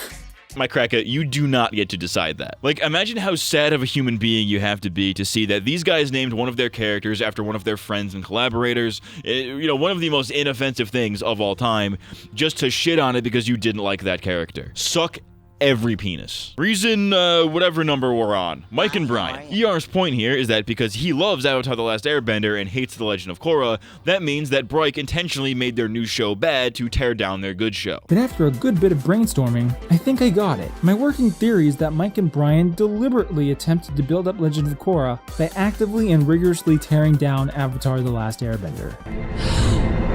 Why would they do that, you ask? Why would they painstakingly destroy their own magnum opus? Well, gotta ask yourself, was Avatar ever really theirs? This is actually just straight up fucking brain dead. Like, what incentive does Bryke have to self-sabotage like this? I don't even know what this point even is. Like, what is this? What are you even saying? Like, dude, just because you didn't like their new show doesn't mean that they did it to spite you on purpose. Like, what the fuck are we talking about here? And then he hits us with a somewhat common argument, that the real reason that Avatar was good and that Korra was bad, in his opinion, despite both being written by Bryke, is because Avatar had Aaron Ehaz on board, while Korra did not. What separated Avatar from the rest of the Trek was its high-quality animation and, more importantly, its storytelling. Aha! Yeah, Avatar's story may have been originally envisioned by Mike and Brian, but the man behind it, the heart of Avatar The Last Airbender, was Aaron Ehaz. And after listening to old commentary tracks for episodes of Avatar, it's plain as day. I think that Aaron's absence in The Legend of Korra was a huge blow. In fact, the lack of a writing staff for the first season was a painfully bad mistake that Mike and Brian apparently recognized. And on a certain level, I can agree with that. Avatar clearly has the stronger writing and is a lot more consistent, but you cannot pin all of that on Ehaz. Like, yeah, the guy's a talented writer, but you can also do this the other way around if you really wanted to. Like, you can point out that Bryke aren't as good without Ehaz, but you could also argue that Ehaz isn't as good without Bryke. Aaron Ehaz's show, The Dragon Prince, is very good, but much like Korra, it's certainly not perfect. Are you gonna say that The Dragon Prince is bad because Bryke aren't there and it's that they don't have that team effort? Like, that's kind of insane. My point ultimately is, you cannot pin this type of shit on one person. Was it the collaboration between them that helped make Avatar what it was? Absolutely. But was Ehaz's presence the only thing that made the show good? Not even remotely. Fuck Korra, and fuck everybody who likes it. Hey, fuck you too, motherfucker. What if I was Indian, I would get really, really mad. I'd be like, man, fuck you, and fuck you, motherfucker. I'm fucking Indian. Please fucking help me. I'm fucking Indian. Please fucking help me, sir. I'm fucking Indian. Please fucking help me, sir. I'm fucking Indian. You are fucking gay and fucking Indian. Please fuck you, motherfucker. I'm fucking Indian. I'm gay. And there's also there's a whole ending bit here about how Asami is more plot armor than character, and like, it's kind of hard to disagree. Granted, I do think there's a lot more to Asami, and she doesn't really get enough credit, generally speaking. But in book 1, yeah, he's got a point. Yeah, that lackluster point was how he ended the video, by the way. That was like the end of the video. That was the end of his big critique, was a fucking throwaway point about Asami. It's like, all right, you should have just ended on the fuck Korra thing. You know, that would have been an actual good ending. But all right, sure, yeah, okay. I'm gay. Sex with men. Oh, hey, look, it's time to do part 2. Oh, yeah. I changed clothes between videos because I filmed this on different days. And we're gonna keep up that trend because this video is taking too fucking long. All right, I can only tolerate this in doses because it's so mind-numbingly retarded. Next up is ER's sequel covering book 2, titled Can I say that? Because all you black men are reneging. Huh? Much like part 1, I have not seen the book 2 reviews in many years, but just based on the thumbnail and the subject matter of book 2 in general, I can tell we're gonna get into like the lore side of things, and all like the retcons and all that shit, right? I'm gonna keep it brief when it comes to those topics because I've already talked about all of them in my retcons video, so be prepared for me to defer you to that video instead of actually explaining things. That being said, that is not going to change how we approach any of this. Now, right off the bat, ER admits that he kind of fumbled his way through the first book. And so the Legend of Whorra was born. I dealt with it rather poorly. But in case you'd rather not watch an hour and a half of a guy's bumbling first attempts with a video editor... And you know, gotta give him credit where it's due, you know, self-awareness and all that. Word up. But he more than doubles down on this, though, when he breaks down the 4 types of Korra haters. When I find fellow Whorra haters, I can divide them into 4 distinct flavors. Those like me, who find the show irredeemable in nearly every aspect. Those who are mostly ambivalent toward the show until they had their hetero lenses rudely knocked off. Those who consider the first 2 seasons, and maybe even the final season, absolutely terrible, but mistakenly find the 3rd season alright. And those who hated everything, including the 2nd season, but for some reason still like the Avatar 1 episodes. And to those people, I say, what the fuck is wrong with— Why make those distinctions at all? I don't know, but I mean, I guess it's a good transition. Sure, why not? Which leads us into the focus of the next few videos. ER hates the Avatar 1 episodes. So instead of doing book 2 in order, which would have actually been perfect for him and his whole style of review, since there is so much to criticize there, he's just going straight into beginnings. And unlike the first part, which was more like a general review, this one is more formatted like a highly edited reaction video, so his points are kinda all over the place, and I've kinda done my best to organize them. So that was a fucking lie. But I'm gay. Gay. But the first major point that he makes is that the whole Korra gets amnesia thing is contrived. Washed up on a desolate island with no memory of who she is. It's a soap opera. I'm watching a soap opera. Fucking spontaneous amnesia. Not only is it just the laziest narrative device ever contrived, it's not even really necessary here. And you know what?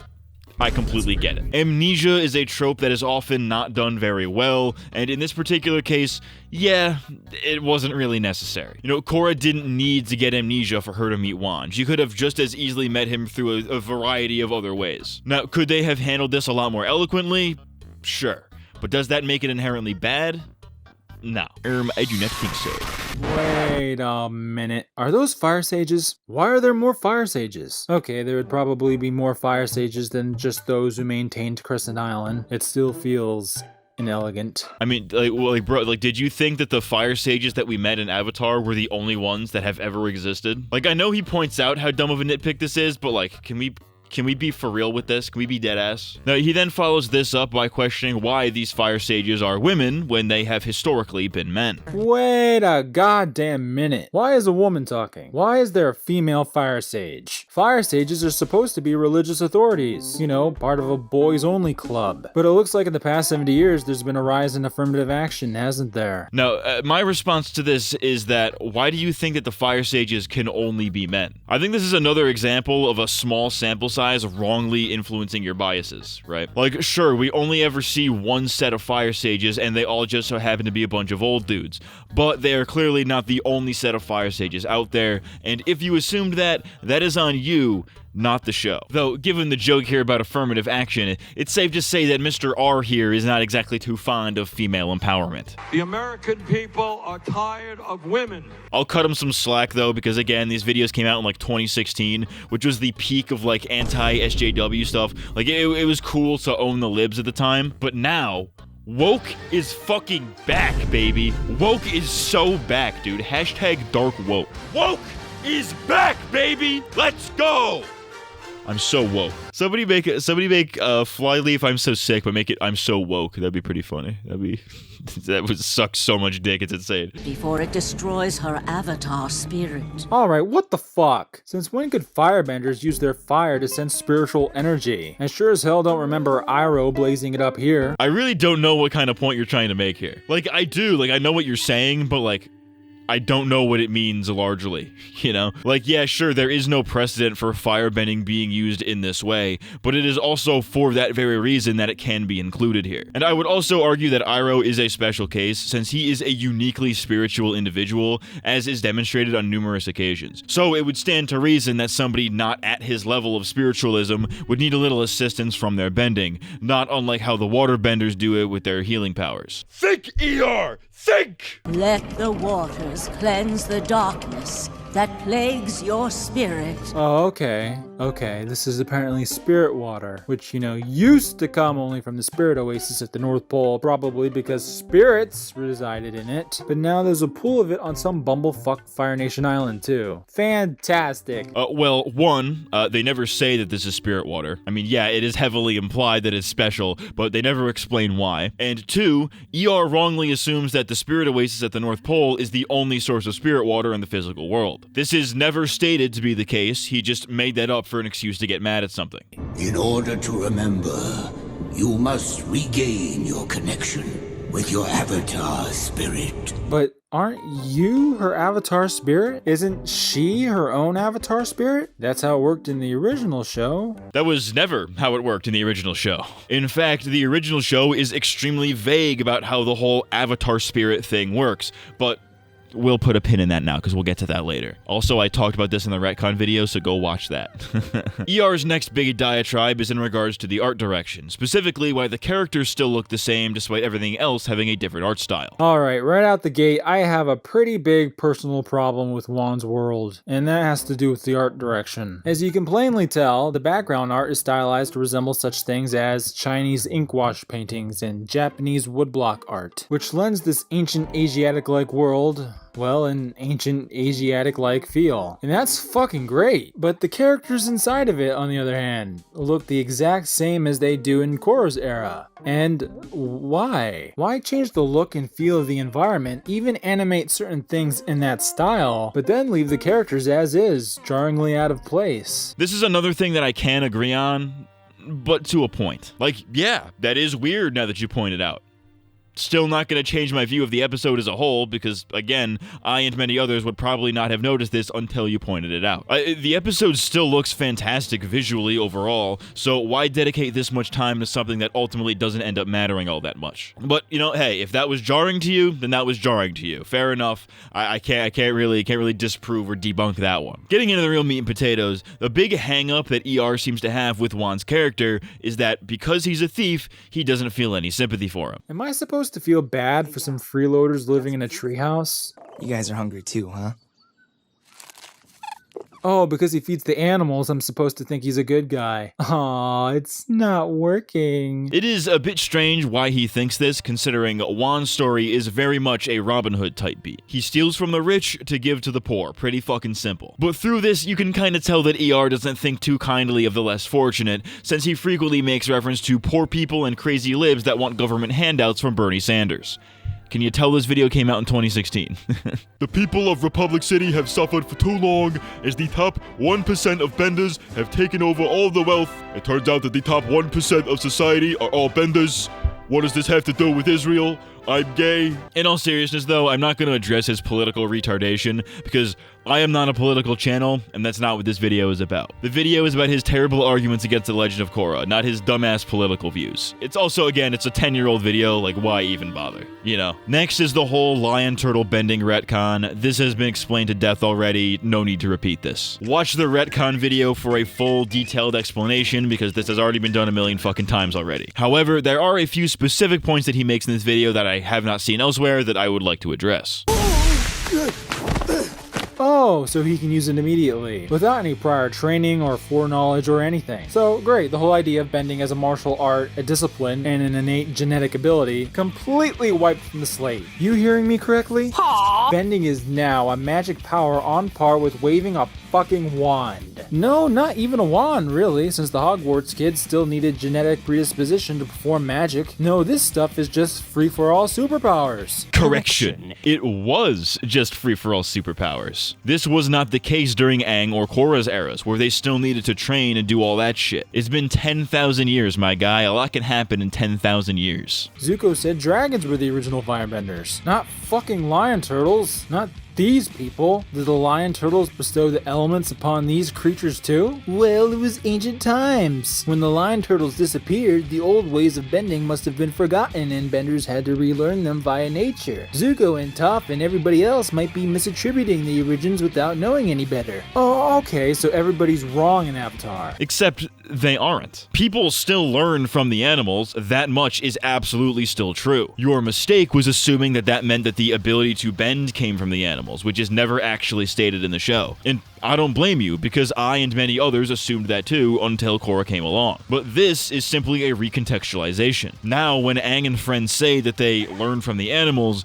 that means that they learned the martial arts from them, not gained the ability to bend itself. We fucking done this already. I told myself I wouldn't address this, and then I fucking did it anyways. I'm black and gay. Welcome to blackandgay.com. Let's just go with that. Oh, except for the teensy-weensy trivial little fact that bending here obviously takes no struggle or exertion at all to perform. All one has to do is punch the fucking air and boom, a fireball to make Shota Zuko look like a flaming pussy. A big fireball that he clearly can't control. Is firebending not something that takes a lot of effort and discipline to properly control? Effort goes two ways, my dude. There's effort to put out more power, and there's effort to put out less power. Both are still exerting effort to control your element. You know, it's like punching a wooden board, right? You know, a skinny little bug man like me would probably have to exert a lot more effort to break it, while a big strong guy would have to hold back to keep from breaking it. Both of those are levels of control. Wan, or even people like Aang and Admiral Zhao, needed to learn to control their firebending and tone it down to not let this happen.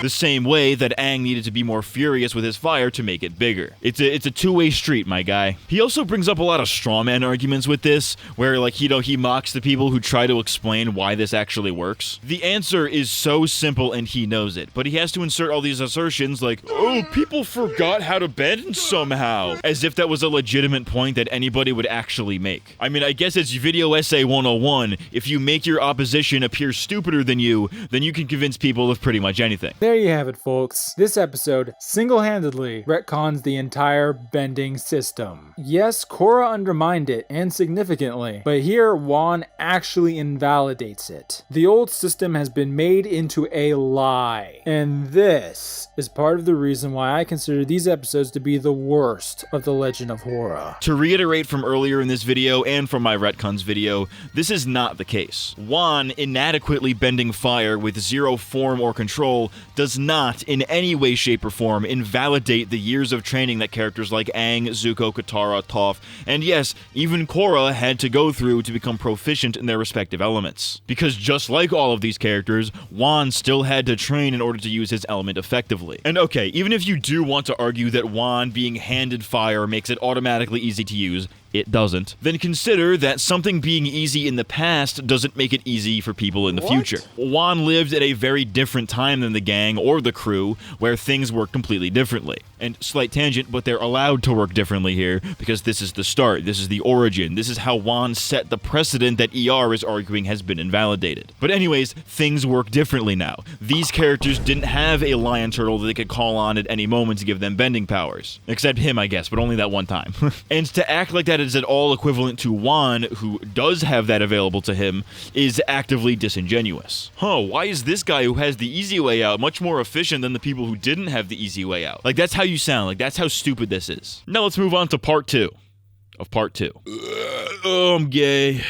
I'm Mike Pence, the vice president. The first thing that stuck out to me about part 2 was this part here, where ER points out the similarities between Juan losing to the Chews and Aang's fight with the Fire Lord. Even when you have the power, you're afraid to use it. No, he clearly wasn't. Even when you have the power, you're afraid to use it. Between the time of the first series and then Korra, and kind of had evolved as writers, I guess. And Nope. Now, I actually think that this is a very neat callback, a parallel, if you will. You know, it shows that the Avatar will always experience similar challenges to their morals. And with destiny being somewhat of a canonical thing in the Avatar universe, it makes sense that they'd be kind of, these kind of phrases would appear in the Avatar's life every so often. ER, however, sees this as Bryke being hack writers reusing ideas. Or at least that was the vibe I got with his edit. I could be wrong, but that his edit just gave me that vibe. But if you do legitimately think this, just look at the context of these situations and tell me in good faith that they are the same. Like, tell me that is them rehashing ideas.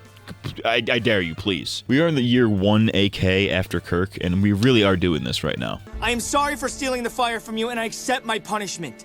But please, I need to be able to protect myself in the wilds. Maybe you should have thought of that before you threw fire in the faces of people who couldn't protect themselves, you jackass. Oh, you mean the guys with spears pointed at him, literally preparing to protect themselves? The dissonance is fucking insane. Hey, what's the ER stand for? A, I can't remember things? His next point is about spirits, more specifically how he doesn't like how they're portrayed here. Not a huge fan of the portrayal of spirits here. See, in Avatar, the spirits were mostly animal-themed. This is a classic argument that I've seen time and time again, where in Avatar, spirits were typically more animal-themed and only ever really deviated from that in certain circumstances. But I have always found this to be a very strange criticism, because it can kind of go both ways. Korra has spirits that are very clearly animal-themed, while Avatar has spirits that are very clearly not animals. Like, sure, Korra has a lot more spirits that are a lot more generic, not specifically based on a particular animal or anything, these amorphous blob creatures, right? But there is nothing inherently bad about that. The design philosophies behind each iteration are super different, and he is allowed to prefer one over the other.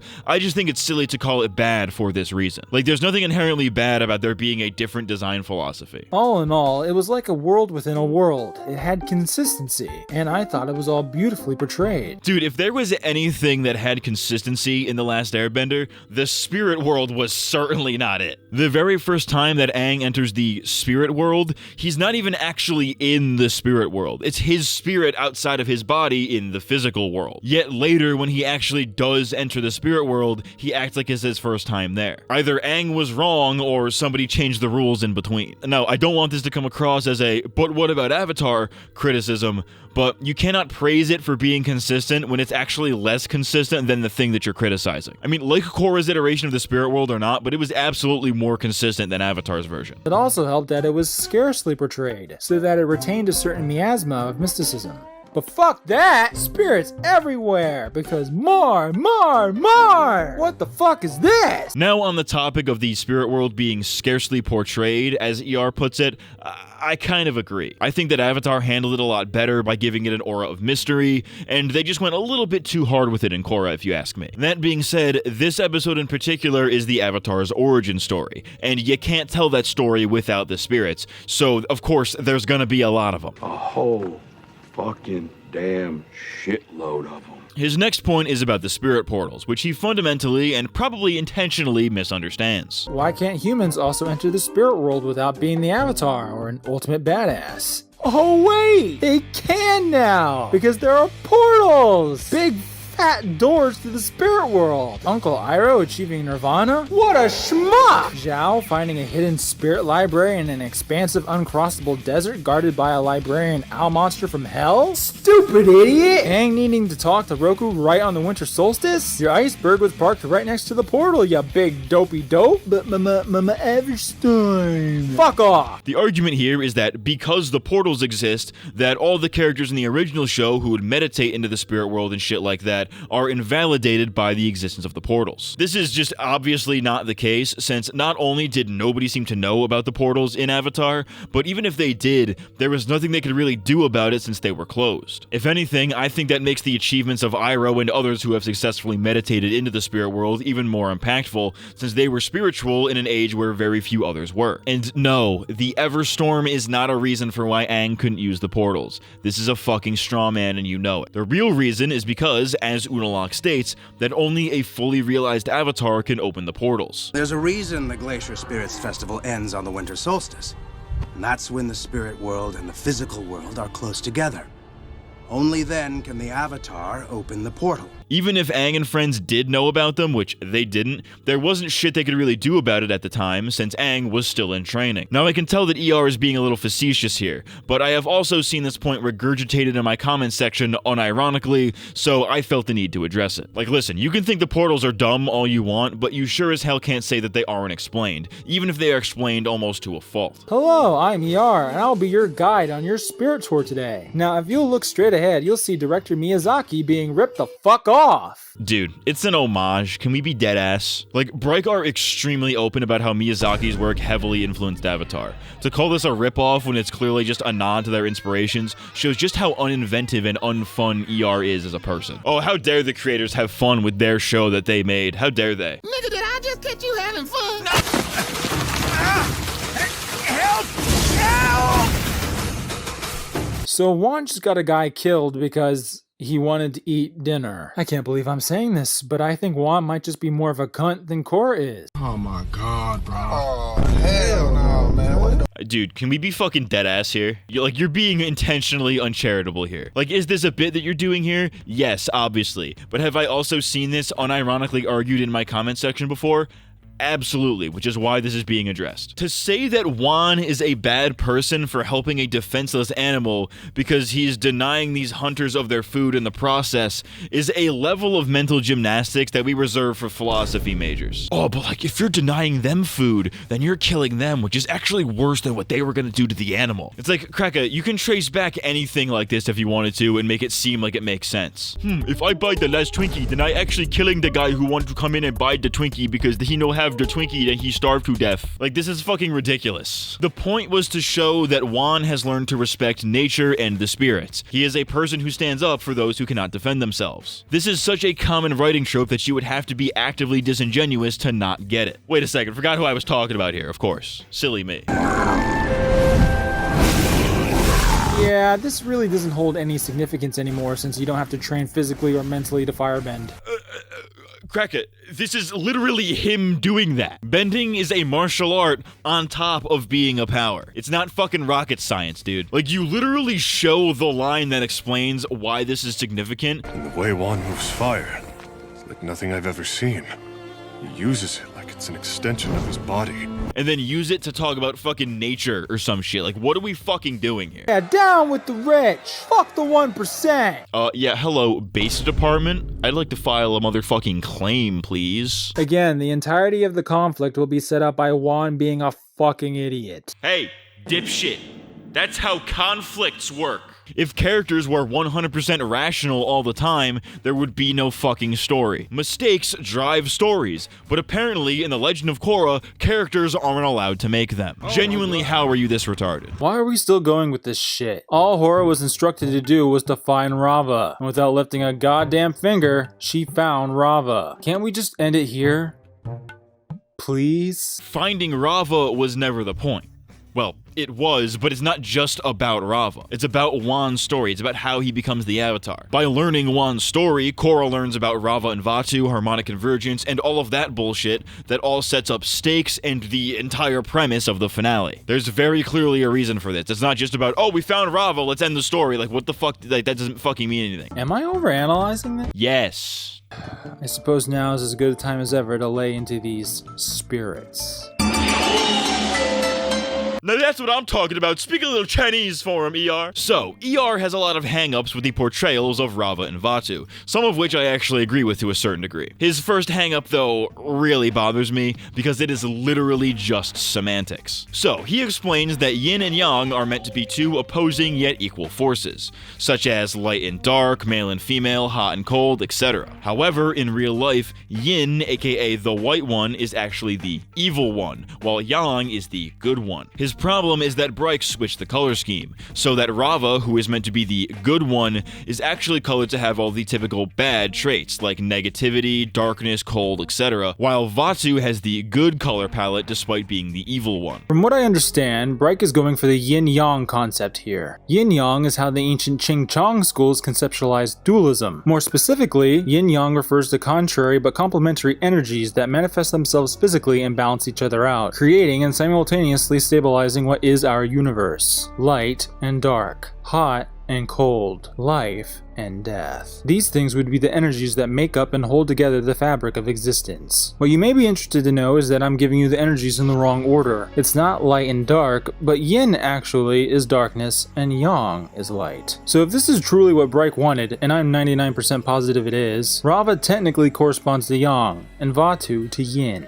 Here's where they fuck it up already. Yang is the masculine, while yin is the feminine. Yeah, that's right. Masculinity is the light and active energy. Femininity is the dark and passive energy. To simplify, in Chinese philosophy or whatever, white bad, black good, but in Korra, white good, black bad. That's gotta be racist. There's no way. Now, listen, there are a lot of things to criticize the kite spirits for. This really should not be one of them. I gotta emphasize how I say kite, because it sounds like a different word that I'm sure ER uses on the daily. That's gotta be racist. There's no way. It was clearly a creative choice by Bryke to make this easier to understand for Western audiences. Not that it's particularly hard to understand, but here in the West, we typically think of lighter colors as good and darker colors as bad. So they probably didn't want to confuse people with their good spirit being designed like it's evil. Plus, they kind of already set the precedent in the original show where like, oh, the avatar state glows white, so whatever the spirit is has to also be white, you know what I mean? And hey, maybe if they did actually adhere to like the real life lore or whatever, then that could have added to the nuance of it. But I think in this case, it was better to just take the creative liberty. I mean, it's not like everything in Avatar is one-to-one with their real-life inspiration, so why should this be any different? ER himself even mentions that Yue inhabited the white koi fish, which is supposed to be the masculine of the two, which to me indicates that whatever changes that Bryke made, unknowingly or not, they are at the very least consistent with their portrayal of yin and yang. So when Avatar makes this mistake, it's fine, but when Korra does it, it ruins the lore. I see how it is. Okay, yeah. You're Chinese. Anyway, for you Avatar fans out there, you might be wondering, didn't Avatar already do this? Well, yes, but also no. ER's hang-up here is that because the moon and ocean spirits already did the whole yin-yang thing, then that means that Bryke is not only reusing the idea, but that it also makes Rava and Vatu redundant. However, I think that this is a misreading of the koi fish. Kui and La, the moon and ocean spirits. They are very obviously a play on the yin-yang concept. Avatar outright states it, verbally and visually. Yin and yang. So Bryke are reusing the concept, because who could be asked to do any more research on Eastern philosophies, am I right? But that's totally fine, ER. You said so yourself. Yin-yang refers to many energies. Tui and La only represented the push and pull of the moon and the ocean's tides. Peace and chaos, light and dark, those energies are fair game. ER says himself, albeit mockingly, that yin and yang are universal concepts. It is a generalized way to represent the duality of many things. However, his hang-up is that Ko makes it sound a lot grander than it is. I disagree with this, since Ko was clearly listing off examples of this type of duality. He outright says that their spirit names are Tui and La, push and pull, and that has been the nature of the relationship for all time. Which he then follows up with his little soliloquy about life and death, yin and yang, and all that shit. Tui and La, your moon and ocean, have always circled each other in an eternal dance. They balance each other. Push and pull. Life and death. Good and evil. Yin and yang. He was being theatrical, not literally saying, oh hey, these fish represent all of these things by the way. Like, ER intentionally leaves out the parts where Ko outright says what the koi fish represent. The koi fish representing the moon and the ocean certainly falls into that yin-yang category, but that doesn't mean that they are yin and yang, if you know what I'm saying. Like, they exist in a duality in and of themselves, like Ko mentions, but they don't represent the concept of duality. They are simply two out of many examples. In that same vein, ER has a lot of misconceptions and assumptions about the koi fish that are really quite silly. And Ko also says this. Your moon and ocean have always circled each other in an eternal dance, and that has been the nature of the relationship for all time. Which implies that Tui and Law were there from the start. Well, yeah, I would imagine that would be the case for fundamental forces of nature like the moon and the ocean. Plus, when we're on the scale of they've been here since the beginning of time, things get a little bit muddy for people who don't understand what infinity is. Now, in fairness, I have zero evidence to back this up, but it's stated that Rava and Vatu are ancient spirits, as are Tui and La. I lived 10,000 lifetimes before the first of your kind crawled out of the mud. And that has been the nature of the relationship for all time. But with the new lore in Beginnings, it's clear that Rava and Vatu are just a lot more ancient than the fish. Both pairs are so old that to most people their ages would be incomprehensible, but it's more than reasonable that one pair is incomprehensibly older than the other incomprehensibly old pair. It's kind of like the sun, right? Like, the sun is old as shit to us, but compared to other stars, it's actually young as shit. You know what I'm saying? Like, you feel me? Like, yo, I'm Jesse Pinkman, bitch! We did science today, bitch! I'm Jesse Pinkman, bitch! Well, no, I know trust Skyra. Skyra is asshole! His next point is about how Zhao taking out the moon would cause the whole world to fall out of balance, and how that doesn't really make sense. And then there's this. Without the moon, everything would fall out of balance. You have no idea what kind of chaos that would unleash on the world. He is right, Zhao. The Fire Nation needs the moon too. We all depend on the balance. Again, this tends to be the case when you're messing with fundamental forces of nature. If there was a spirit responsible for, like, fucking trees or some shit, and that got killed, that would fuck up the balance just as much as the moon disappearing. More than one thing can cause an imbalance, and balance doesn't even necessarily mean two things. The four elements are in balance, but, you know, if one goes out of whack, the rest of them go out of whack. It's not like, you know what, I'm gay and retarded is my point. And this implies that Tui and Law are what kept peace and chaos aligned. Damn, bro, I'm gonna start calling you Monkey D. Luffy with that kind of fucking stretch. Hey, what's the ER stand for? Elastic remedial dipshit? No, dude, the moon and ocean spirits were not the things responsible for order and chaos in the world. They were responsible for the moon and the ocean, which, yes, could cause disastrous imbalances if one were to ever be killed, as we see in the show, but that doesn't make them the progenitors of good and evil. This is an insane leap in logic that ultimately radiates the energy of it's okay when Avatar did it. Thematic consistency. Tui and La were easy. Swim in circles, keep the moon and ocean going. Moon spirit stops swimming, moon goes kaput. World goes dark, and chaos ensues. Can your science explain? No, Sokka's science can't explain that shit, but cause and effect is still clear and logical. Rava and Vatu, on the other hand, tail ribbon thing. How does their dynamic really work here? The same exact way, dickhead. The koi fish swam in circles, keeping each other in check, to maintain the balance between them. Rava and Vatu are doing the literal exact same thing. Well, I guess with just a little bit more violence, but you get the idea. Rava and Vatu are grappling for reasons yet unexplained, but then they're separated, and it hurts Rava, and only Rava, for... I have no idea! You know what, I'll throw him a bone here, this one's pretty fair. They never really do explain why this is the case. Like I said, there are valid criticisms to be made about Rava and Vatu. I'd say this is absolutely one of them. The fuck is this shit? Since when could airbenders levitate on clouds like overgrown cherubs? I mean, dude, clearly the answer to that question is 10,000 years ago. Like, are we paying attention? Are we doing what I've been doing with the bit here? Are we watching the show? Jokes aside, though, I do think you could interpret this as something extremely similar to the air scooter, for example. It just looks different because of the art style. Now, admittedly, that's not a very good explanation, but I'm certainly doing more than fucking shaboing-boing over here. And what's this? Just... come on! The arrow tattoos were because the air nomads took inspiration from the sky bison. Do you see any sky bison around here?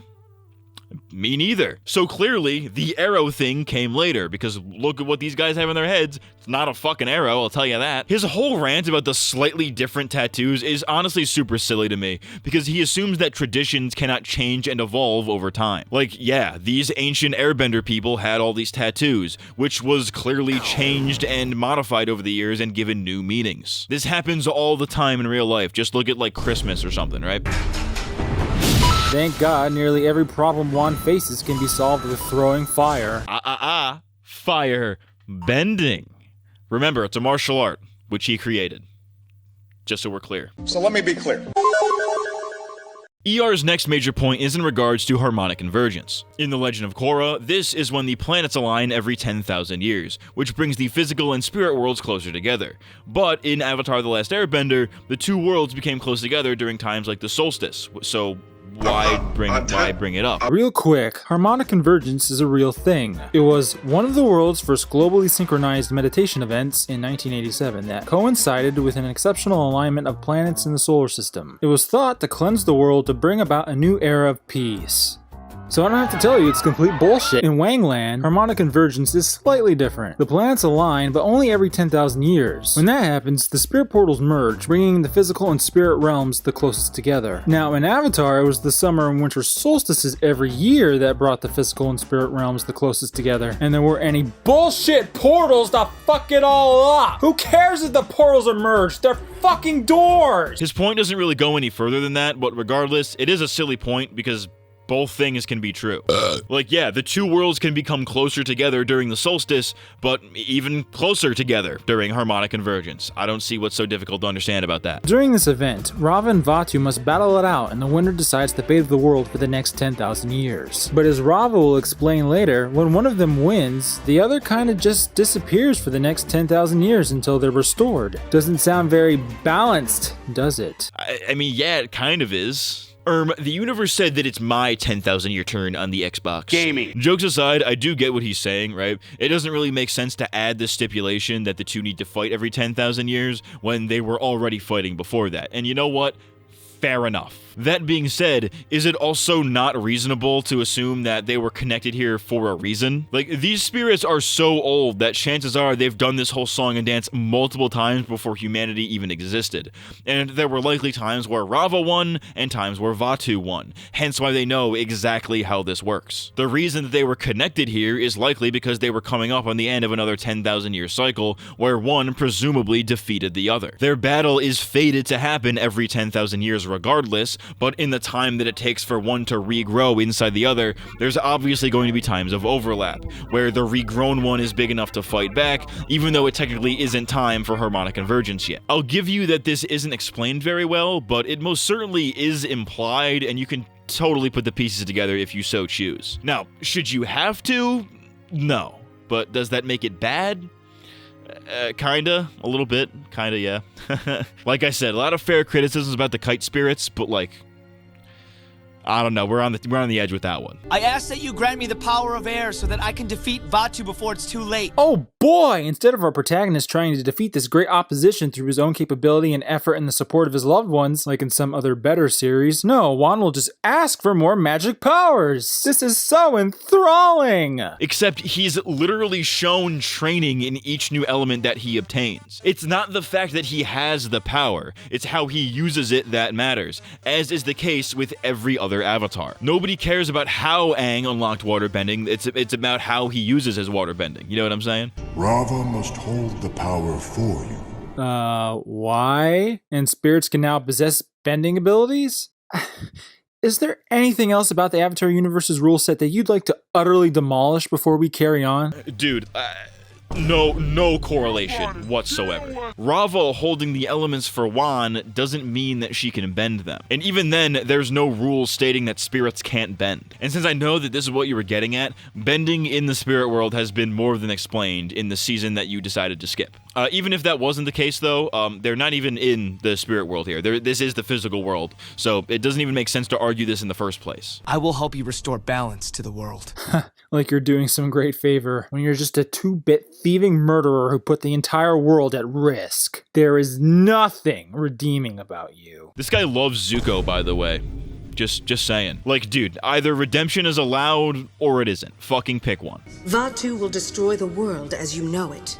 Darkness will cover the earth for 10,000 years. Oh, good! Just kill Vatu every 10,000 years, have him grow out of you, kill him again. Voila! Eternal peace. Letting Vatu roam free doesn't keep the world in equilibrium, but in fact destroys whatever tenuous balance it had. Rava's the only one who doesn't seem to flat out destroy the world when left to her own devices. I don't see why she doesn't just extinguish Vatu every chance she gets. Cracker, what the fuck do you think they're trying to do? Oh, why don't they do this thing, even though they're literally trying to do this thing? Are you fucking retarded? Hey, what's the ER stand for? Everybody, yeah, rock your body, yeah. ER then makes a point about misanthropy, the belief that people can be better but choose not to. Most humans think only of themselves, no matter how many others are around. More of this anti-human sentiment. If you ask me, it stems from people too selfish themselves to see the good in their own. While he does this as a quick joke, he is also completely misunderstanding the point of this exchange. Rava believes that people only think of themselves. Juan believes otherwise. That's what makes him worthy of being the Avatar, because, like Aang, he treats people like they're worth giving a chance. Or at least that's what he learns by the end of the episode, right? His argument that Bryke have become jaded and missed the point of their own show makes no sense because they're still making that same point. This isn't what I had in mind. Are you fucking serious?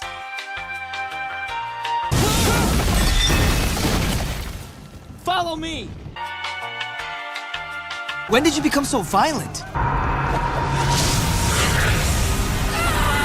Additionally, his final point of part 3 about Jaya learning violence from Juan is such a misunderstanding of literally everything that the episode has set up so far. Juan attacked the Chus and stole their food because they were hoarding it while other people starved, which was ultimately an altruistic goal. Jaya misinterpreted that as violence being okay against anyone who wronged them, regardless of if there's a good reason or not. The difference is that Juan had a reason to be violent. Jaya and the others have no reason and are being violent indiscriminately. Those are two very different things. On top of this, we're also comparing two completely different Juans here. There's young Juan, who did all of this Robin Hood shit a bit naively, and adult Juan, who has become a lot wiser after years of traveling the world. His philosophy has obviously changed, hence why he feels guilty about everything and tries to stop the violence. I'm tired of the violence. I'm tired of the bloodshed. Nuke radio. Moving on to the final part of part 2. Thanks for having parts within parts, asshole. The first major argument of part 4 is that the whole thing with the Chus isn't very well thought out. And the Chus oppress him some more by throwing him off a building. Yeah! Man, those damn dirty, rotten Chus. Someone needs to take them down a notch. Except that no one within the Lion Turtle City is shown to be discontent or hurting unfairly under the Chu regime. Even the idea of hunters risking their lives in the spirit wilderness to gather food isn't shown to be for or due to the Chus. In fact, it's for our people. The only people who might be negatively impacted by the Chus are these two castaway leeches in a treehouse, and these magic hipsters who keep appearing out of nowhere and who end up leaving the city with no resistance from the Chus at all. And hey, look, I'm no advocate for Chu supremacy, but you gotta give me something to work with here, guys. Well, aside from them making the people bend their polearm. And you know what? I kind of agree with this one. The Chus are described to be oppressive and all that, but it's never really shown. It's heavily implied because they clearly hold a lot of the wealth and hoard food from everybody else, which to me indicates that they fucking suck, hence why it's portrayed as a good thing that Juan steals from them. But ER tries to argue that this isn't justified because the background characters seem content, which on one hand it's like, sure, but on the other hand it's like, come on, really? Like, yeah, the people living regular lives in the city are obviously content, while the poor who live on presumably the outskirts of the city are left to starve. It's clear that there's all this poverty happening off screen. We're kind of just fucking nitpicking here. These fire tossers aren't like you. Spirits like him killed our friends. I can't let them get away with that. Yeah, I'm with the humans on this one. Can you tell this guy's a literal Nazi, by the way? His next big rant is the Avatar State thing. So, the first Avatar State. Whereas the other avatars were powered by the knowledge of their past lives, Juan here uses Rava? There's visibly no distinction in power output between using the Avatar's past lives or just using Rava. So for all intents and purposes, past lives need not apply. It's all Rava all day now. Now, I talked about this already in the retcon video, so go watch that if you want a detailed explanation, but the short of it is that the original rules are very confusing, but the new lore still works. Granted, you do have to play semantics with it a little bit. Hey, Bryke? You didn't just make this shit up, did you, Bryke? Bryke? Hey, why didn't Roku ever mention Rava before? Well, that's where you'd be wrong, my honky, because the origins of the Avatar were actually thought up as far back as development of Book 2 of the original show. Now, is it necessarily in the same way? Maybe not. I don't fucking know. I wasn't there. But you get the idea. This wasn't something they pulled out of nowhere. This is something they had ideas for way back in the day. And yeah, of course they made it the fuck up. That's where ideas come from. You make them up in your brain. My brain no worky, I no have ideas. I have mind cancer, my idea hurts. Then it's a few more minutes of mischaracterizing Juan, which is legitimately insane to me. It's working! If you leave, the fighting will start again! I think this is the first time Juan has seemed like a good guy. I hope it kills him. Because how is this dude not selfless? He gives up his own food to feed some animals, was willing to commit crimes to help his poor friends, saves defenseless animals from trees, and goes on a life-altering mission to stop the problem that he caused that set the world in crisis. I'd say that's pretty fucking selfless. We'll do battle once again, at the place where the two worlds meet. Why is he sitting like that? He's meditating. Trying to cross over into the spirit world. It takes all his concentration. That he doesn't know about, nor can he even access. Think, ER! Think! I farted. It was I who broke through the divide that separated the plane of spirits from the material world. Does that mean Vaatu made the portals? You mean the bullshit character never mentioned in Avatar The Last Airbender created the bullshit never mentioned in Avatar The Last Airbender? Blowing my mind here! That's because nobody knew who Vaatu was until Korra's era. Even if that were the case, why would they need to mention Vaatu, since he is not at all relevant to that story? Like, imagine how that conversation would have gone down. Aang, if you are killed in the Avatar state, the Avatar will cease to exist. Also, there's a big red spirit in the spirit world right now. Don't let him out of the magic tree. Like what the fuck does Aang have to gain from learning that? Absolutely nothing. Can anyone explain to me what Juan did here? I'll be honest with you. Absolutely not. I don't even think Bryke knew what the fuck was going on here. I'll give you a Reddit update for that one. Hashtag Reddit.org. It will close the portal so no human will ever be able to physically enter the spirit world and release you. Oh, good for you! Okay, this line is stupid for multiple reasons. Sealing the portals flat out doesn't stop humans from entering the spirit world, not even within the Legend of Whorra, although perhaps we can say it severely limits entry. But entry wasn't a fucking issue. Humans hid on lion turtles to even survive the spirit invasion, barely venturing into the wilderness for food. Only Juan in his colossal faggotry thought it prudent to help free a dark red monster with a demonic voice, then have the gall to be surprised it was evil. So I guess this is Juan's contingency plan to ensure more people like him don't keep fucking it up for the rest. Hey, numbnuts. You literally fucking explained yourself. Yes, people can still meditate into the spirit world, but the portals being closed severely limits entry to regular people who can't do that. That makes total sense. I don't see why that's an issue. But really the only veritable benefit from sealing the portals would be to contain the spirits. But it doesn't stop spirits either. In Avatar, spirits showed up whenever they damn well wanted. I don't see Heibai portaling here, or Wan Shi Tong portaling his library here, or Ko portaling his face collection here. Maybe these guys were just high-level spirits? Then yeah, it'd be super dangerous to leave the portals open so that unvetted low-level spirits could just waltz in also and fuck with people in a world where most humans have no means of fighting the fuck back. Yeah, spirits can still enter the physical world, but not only was that not the point of closing the portals, it was also always the case. Spirits were always able to cross over to the physical world, though the limit to that is a bit unclear, but closing the portals wasn't just about separating humans and spirits. It was about preventing people from getting to Vaatu. And I will close the portal so no human will ever be able to physically enter the spirit world and release you. Like, sure, people could still meditate into the spirit world, but they probably wouldn't be able to do a whole lot to free Vaatu without their bending. This leads into a whole rant about how the separation of humans and spirits makes sense on paper, but doesn't really track to the rest of the show. And I'm kind of unsure what exactly his point is here. I will teach men to respect the spirits so that balance will be maintained. Why fucking bother? Respect or no, didn't really stop the spirits from drifting into the human world and forcing humans apart so that they needed the lion turtles and their magic powers to survive. I see what you're trying to do, Break, Tim. I'm not blind, you're incredibly obvious, but it's just not working. Unlike the spirits in Avatar that more or less acted like the planet's immune system, in Korra they just seem like aliens who despise the dominant species of the planet they're invading and the powers the lion turtles bestow on them. Except for some of the Miyazaki Oasis spirits who don't immediately try to squash one like a bug. Maybe the occasional hot soak keeps the homicidal tendencies from bubbling over? You're starting to see how inventing a bunch of bullshit and dumping it into a pre-established setting can lead to a lot of complications? Yes, I'm still pissed over the portrayal of spirits. They can't even be remotely consistent with their new bullshit ones. Fuck them. I think it ultimately boils down to that he still doesn't like how inconsistent spirits are in the show, but I really don't think that's the case, as I already explained. I will be the bridge between our two worlds. No, you're more like the drawbridge operator. Before, the Avatar was the only one, aside from the rare badass, who could go between the worlds because she was heavily implied to be a deity whose spirit meter was maxed out. That's why the Avatar was the bridge. She was the intermediary between the worlds. But now, the Avatar is a spirit mix who merely holds the key to a pair of fucking spirit doors that anyone can go through. The only reason you're the bridge is because you kept the doors locked, and just so happened to do so for thousands of years. Until Whorra came along.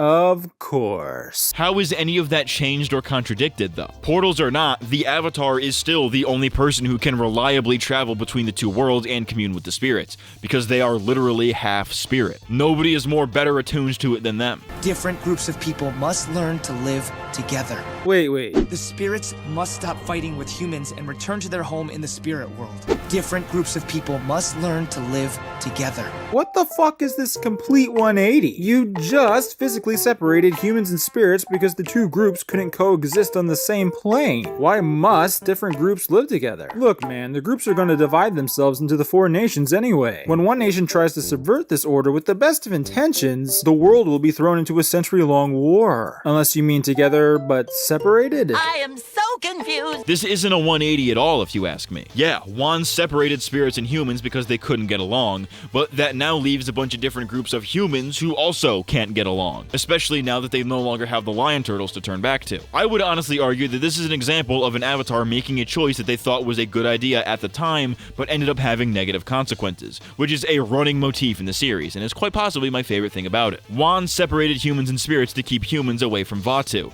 but that just turned humans against other humans. Like, they already did the whole separation thing. Like, the fuck else was he gonna do? Separate them more? Listen, they're separate, but they're equal. That's gotta be racist. Well, this is the Avatar spirit, a golden tendril. And now Wan will never die. Oh wait, hold the phone. Alright, let's pause for a moment because I want you, viewer, to consider something. A point I've avoided addressing for the last few minutes. I called the Avatar a human spirit mix because that's what Wan and Rava became, correct? And now we know from Wan's passing that this fusion is, in reality, what the Avatar is supposed to be. But it's clear to any real fan of the original series that the Avatar had nothing to do with Rava. In Avatar, Rava was neither mentioned nor even alluded to in the slightest. It's his avatar spirit. He must have triggered it. Who's the fan now, bitch? I look like fucking Danny. Why's my neck to the side like Danny Smoke? How long have I been like that? Who's the real fan now, bitch? Bitch. So now we're gonna get into the big thesis of ER's video, so strap the fuck in. Did he say strap in or strap on? First things first, what was the Avatar? I could give you a lot of speculation, and as a matter of fact I will, but here are the core elements that we knew conclusively. So ER breaks this point down into 6 main defining factors for what the Avatar is, with the intent to show how Korra breaks all of these rules. Point 1 is now technically untrue. The lion turtles could have bestowed all 4 bending types on any person. No human has ever held 2 elements at the same time. I'm not like other humans. I can learn to do it. Yeah, sure, why not? So let's scratch that off.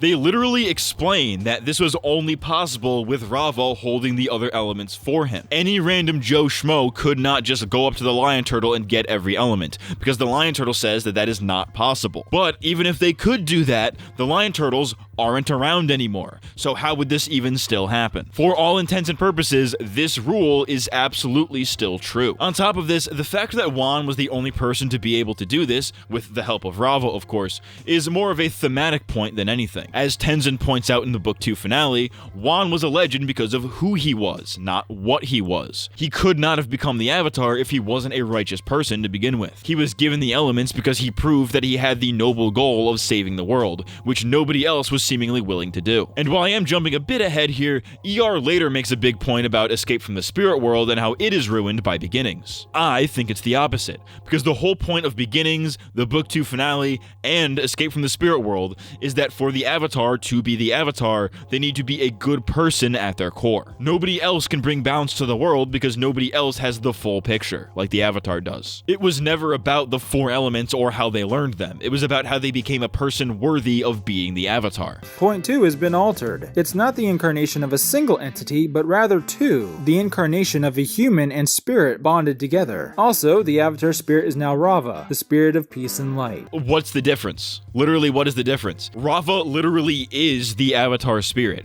or at least she became that when fusing with Juan, which is how they reincarnate. He's treating Avatar spirit and Rava as if they're 2 different things, when they are clearly meant to be one and the same. Anyway, Avatar means descent, which refers to the incarnation of a deity on Earth. In another branch of Hinduism, Avatar must also mean the result of consensual fusion with a bookmark after touching portal energy. But we'll focus on the former definition for now. How is Rava not a deity? She and Vatu are 2 of the oldest and most powerful spirits that represent 2 incredibly broad but fundamental concepts. If that's not a deity, I don't know what is. I just told you who I thought I was. A god. I mean, it could be worse. He could be making the God Satan argument. When I was a wee lad, just dipping my toes into the internet and fandoms, Aang was considered to be the human incarnation of the spirit of the planet. The Avatar, a deity on Earth, was literally the Earth's avatar. This was corroborated by the Avatar section of Nick.com and many Avatar fan sites. Although I can't prove this today, since either the pages don't exist anymore, or they've changed their definition of the Avatar to accommodate the Renegings episodes. However, I did find the old description still up on avatarspirit.net, which was one of the bigger Avatar fan sites in the show's heyday. Ah, memories. And it looks like they pulled this from Nick.com, so there you go. I'm not crazy. The description reads, the Avatar is the incarnation of the spirit of the planet in human form. Yep, that's how I remembered it. I even dug out my Avatar art book, because I was certain that the same description was inside it. And sure enough, word for word. Though Mike says here that they later dropped the concept. Yeah, how about fuck you? Ooh, here we go. I was waiting for this one. Simply put, this was never canon. You know, he's over here citing fan sites from 2005 like that's a legitimate answer. And it's like, dude,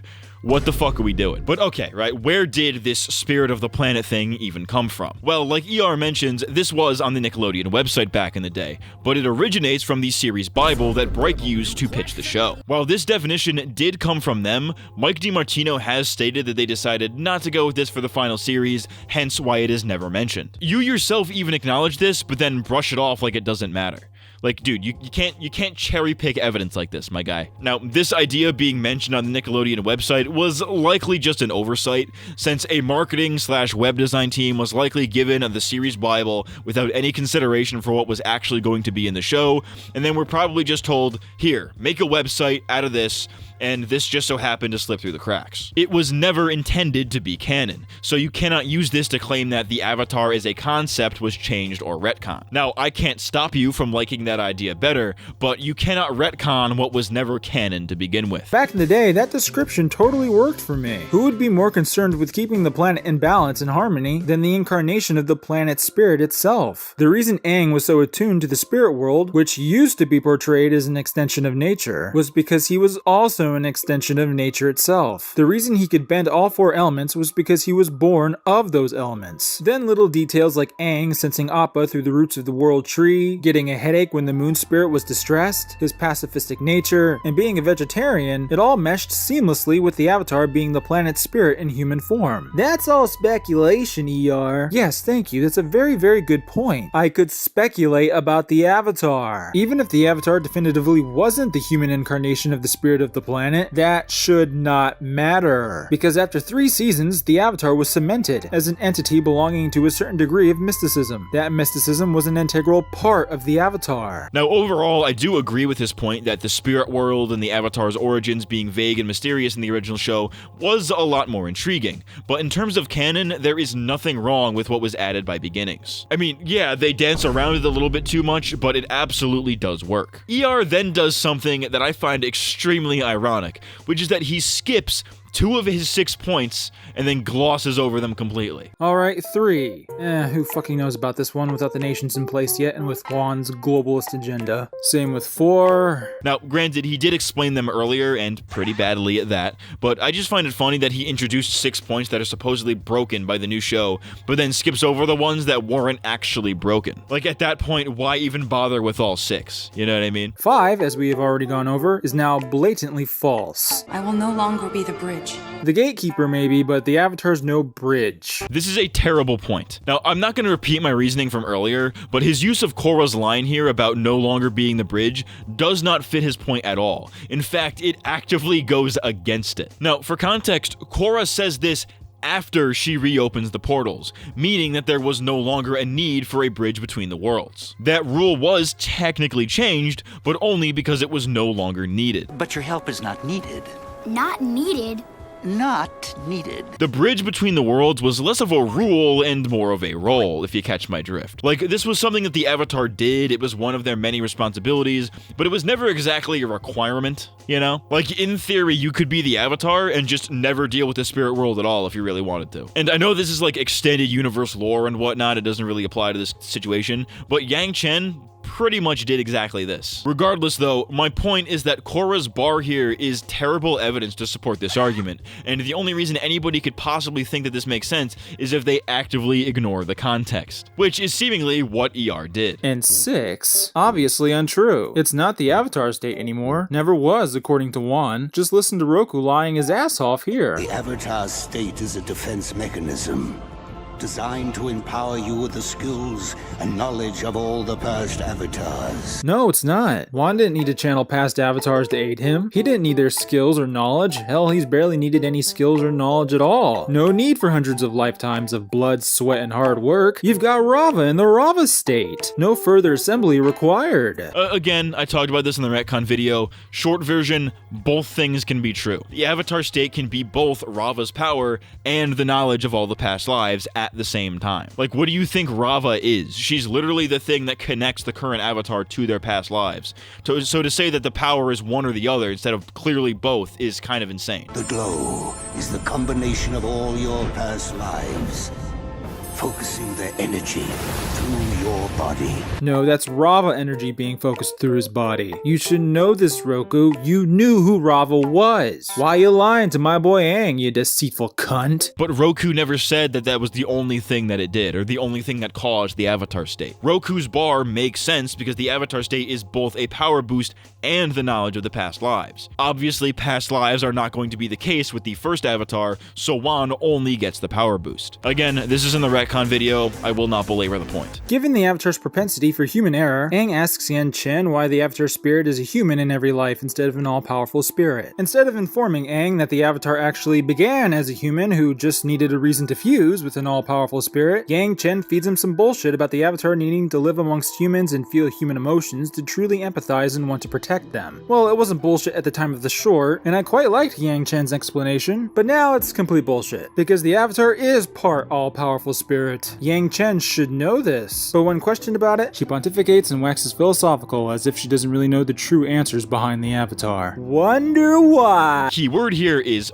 part powerful spirit. The thing that makes the Avatar is not the fact that they have all this power. It's that they are human. Humans have the drive to do shit, to make the world better. All that gay shit, because they literally live in the world. An all-powerful spirit like Rava has no such proclivities, as we see in the show. Like, she was kind of an uptight douche when we first met her, but she saw firsthand how a human can be compassionate and righteous, which is why she stuck with Wan. I think that ER is also missing the point of Escape from the Spirit World. The point of Yang Chen's speech is not supposed to be a literal lore reveal, it's supposed to be thematic. She's not saying that there is no all-powerful Avatar spirit, but that the reason that spirit becomes a human in every lifetime so that they can want to protect the world that they live in. This is not very hard to understand. And also, in Escape from the Spirit World, Aang phrased it as like a hypothetical, so like of course she's gonna give him a hypothetical answer, The Avatar can never totally detach themselves from the world they loved, which led to a variety of philosophies between the Avatars. You might be saying to yourself, holy fuck ER, this is way too autistic. Well gee ER, you sound like you really like the Avatar being simultaneously a spiritual being and human, so why can't the Avatar be a spirit-human mix? How does that really break the previous Avatar mold? Well, because the Avatar is no longer a human incarnation of the Avatar spirit. His explanation here makes no sense because that's literally still what the Avatar is. He's just arguing semantics because he doesn't like Rava. But now the Avatar's two entities, a spirit and a human, thrown together to just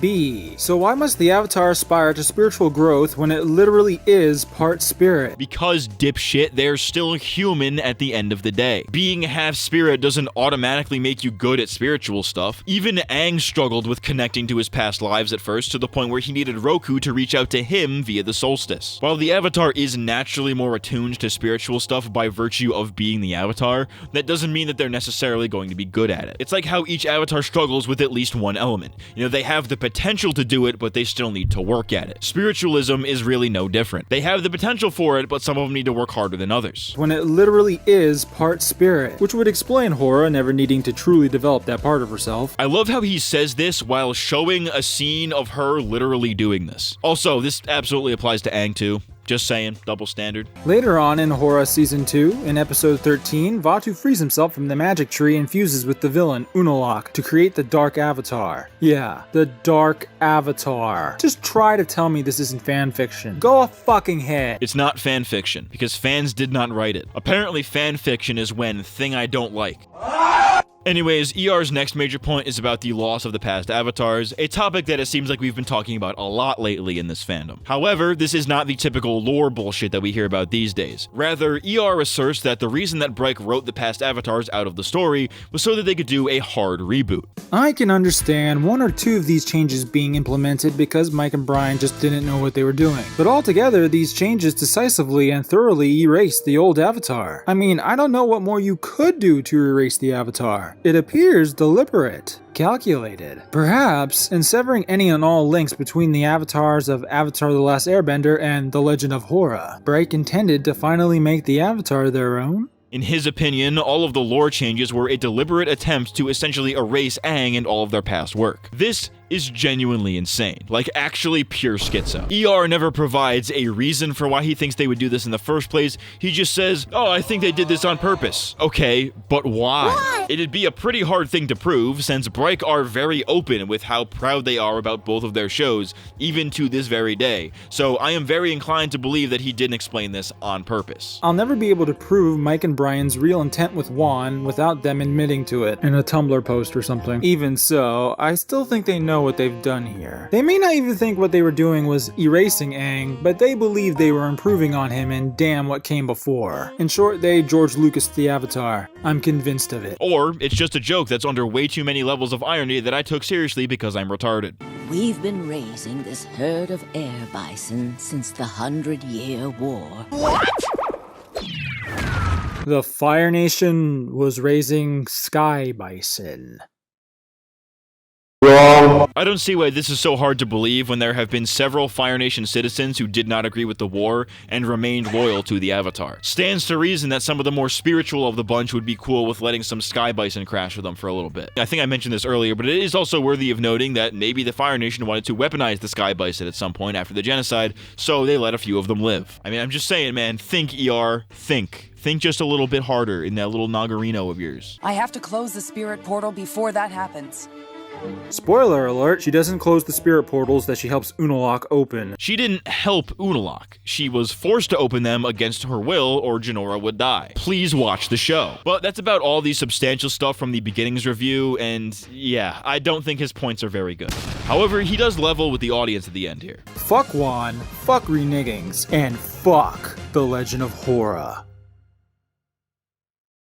But you're free to enjoy it at your own discretion, alright? I'm not taking that away from you. Stop looking at me for approval to like whatever you like. Which honestly, I was not expecting from him. That's a pretty level-headed way to close out a rather snarky and exaggeratory series of videos. And honestly, this was the moment that I actually respected ER.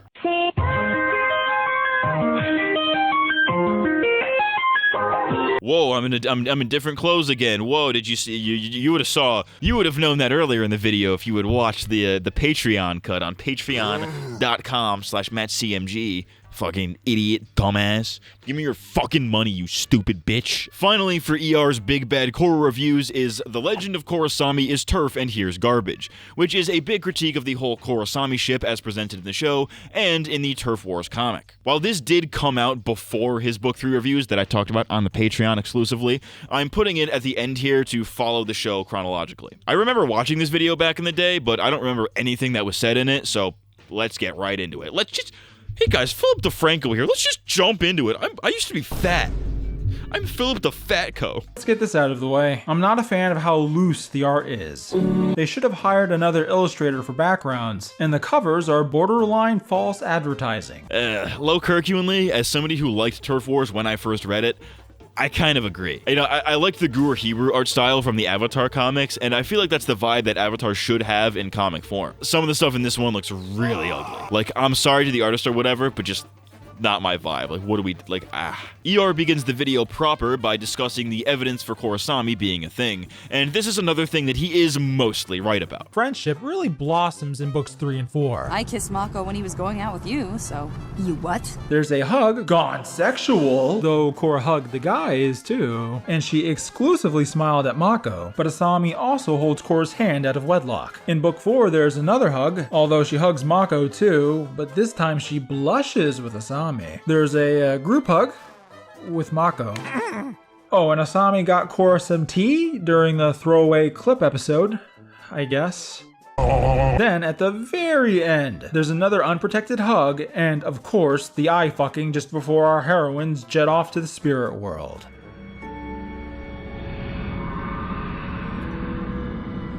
And yeah, that's really not a lot, especially compared to the instances supporting Avatar's Katang ending. There's not a lot of hints at it throughout the show. Those that do exist are way too subtle, and I think even diehard Korrasami shippers will admit that. Hence why they scrounge the show for anything that could be even remotely interpreted as the fuck me eyes. That being said, I disagree with ER on several fronts. You little lesbian. Imagine you're Sammy, the handsome son of an industrial magnate. You're out on your gay little moped one day, and you sideswipe this adorable klutz of a girl, who instantly falls for you. Her name is Mako-chan, and like the debonair rank charmer you are, you take her out for a night on the town. You pay for her fancy dinner with daddy's money, and even decide to fund her sports career. And after an intimate and emotional carriage ride with her, you're pretty much boyfriend and girlfriend. Unbeknownst to you, some dude named Korra has been crashing your girlfriend's tournaments and trying to get with her, and he's something of a celebrity. Your girl remains loyal to you though, so Korra instead gets with her dim sister, Bolina. This upsets your girlfriend, who confronts and tells Korra to leave her sister alone. Korra accuses Mako-chan of jealousy and forces himself on her in front of a devastated Bolina. Your girlfriend is guilt-ridden from macking on another guy, but is also a bit of a two-timing hoe and develops feelings for Korra. Bolina is the one to spill the beans about the kiss to you. You break up with Mako-chan over this, but she doesn't seem to give a shit and shamelessly starts dating Korra. You pretend it doesn't hurt. Now, do you, Sam, see yourself becoming best friends with Korra? Not only friends. Down the line, do you see yourself becoming lovers with Korra? The sniveling, belligerent jackoff who took your girlfriend? That's rough, buddy. If you adjust the angle of your lens just a little bit, Korrasami looks incredibly creepy. movie. Okay, I'll give you that the roles being reversed would make this weird, but unfortunately, there is a double standard. Now, if Korra was a dude kissing another dude's girlfriend and essentially taking her from him, then yeah, he looks like a douche, and chances are those two dudes are not going to start fucking each other. Sex with men. Women are a different beast entirely, though, especially when put in this exact context, where Asami explicitly says that she has no hard feelings against Korra for what she did. Why she thinks this is fair to criticize because it's never really brought up, but by putting it in a gender-swapped vacuum, you're making it look worse than it actually is. Which, let it be known, the Book 1 love triangle sucks, both writing-wise and in terms of how the characters treat each other, but that's also just how teenagers act. Fuck the daylights out of that Chinese lady. If I could fuck that Chinese lady, my life would be fucked. Fucking that Chinese lady is... I can't fuck that Chinese woman. I almost fucked that Chinese lady on the... Yes, I would fuck that Chinese woman. The next segment has ER detailing a conspiracy theory that Korrasami was made intentionally vague so that the big reveal in the finale could stir up PR. PR? Is that like ER's gay cousin? Look, it's PR. He's getting ready to review gay porn. But what if I told you that the biggest reason many didn't see Korrasami was because Bryke didn't want us to? Alright, put on your tinfoil lenses and strap in. It's a little naive to think Bryke and Nickelodeon were ignorant of the reaction Korrasami would have. So to that end, one could imagine that said reaction was not only expected, but as well their intent, that they wanted to use the Legend of Korra for a publicity stunt. While it does look like Korrasami was planned by the start of Season 2 at the earliest, just as Bryke say, it also looks like there was a deliberate ambiguity to it, an attempt to hide Korrasami until the ending reveal, where it could generate the most controversy as suddenly and as safely as possible. Brian kind of hand-waves this in his Tumblr post by saying these mere illusions were because they operated under an unwritten rule that they couldn't have their main characters be gay. Which is a nicer way of saying, yes, we were deliberately being ambiguous, but not to trick you, the people. We were afraid of the network until we got to the finale, and then we approached the network and they were cool with it. You might be thinking, but ER, why would they want to drum up controversy for a show so beloved and popular as The Legend of Korra? Doesn't that seem like an unnecessary risk? I'm glad I asked that. I don't see why this theory would be the case though, at least on Bryke's end, since, dude, the show was already ending. Why would they try to incite controversy to get eyes on the show when it already had its audience and was already relatively successful? Would it bring eyes to the finale? Sure, but if the idea was all PR is good PR, then it would have made way more sense to do this earlier. Now, I do think that the queerbaiting theory does have some merit to it, it just didn't come from Bryke. Rather, I think it came from Nickelodeon, so they could have bragging rights for having the first gay couple in a kid's show. And considering that this is something that the network still touts to this day, that would not surprise me. ER's next big point is the whole ratings argument, which I hate on principle. Korra's first season's ratings, that is by book 2, sunk to all-time lows for Avatar, for a multitude of reasons, and they never clawed back up. Nick couldn't even get kids to watch it with their tried and true method of baiting them in with SpongeBob. Kids were actually switching that shit off. So I don't think it's unfair to say that if The Legend of Korra hadn't been bought and paid for up front, Nickelodeon probably would have canceled it. When you look at it that way, why not stoke a little controversy? Especially for a noble cause the media will just gobble up. I have always hated the argument that ratings down equal show bad because it's simply never that black and white. There are good shows that get bad ratings, there are bad shows that get great ratings. There's no correlation. But his point here was that The Legend of Korra wasn't doing so well in the ratings, which in his opinion was because it sucked. So Bryke/Nickelodeon intentionally queerbaited the audience to get those ratings up.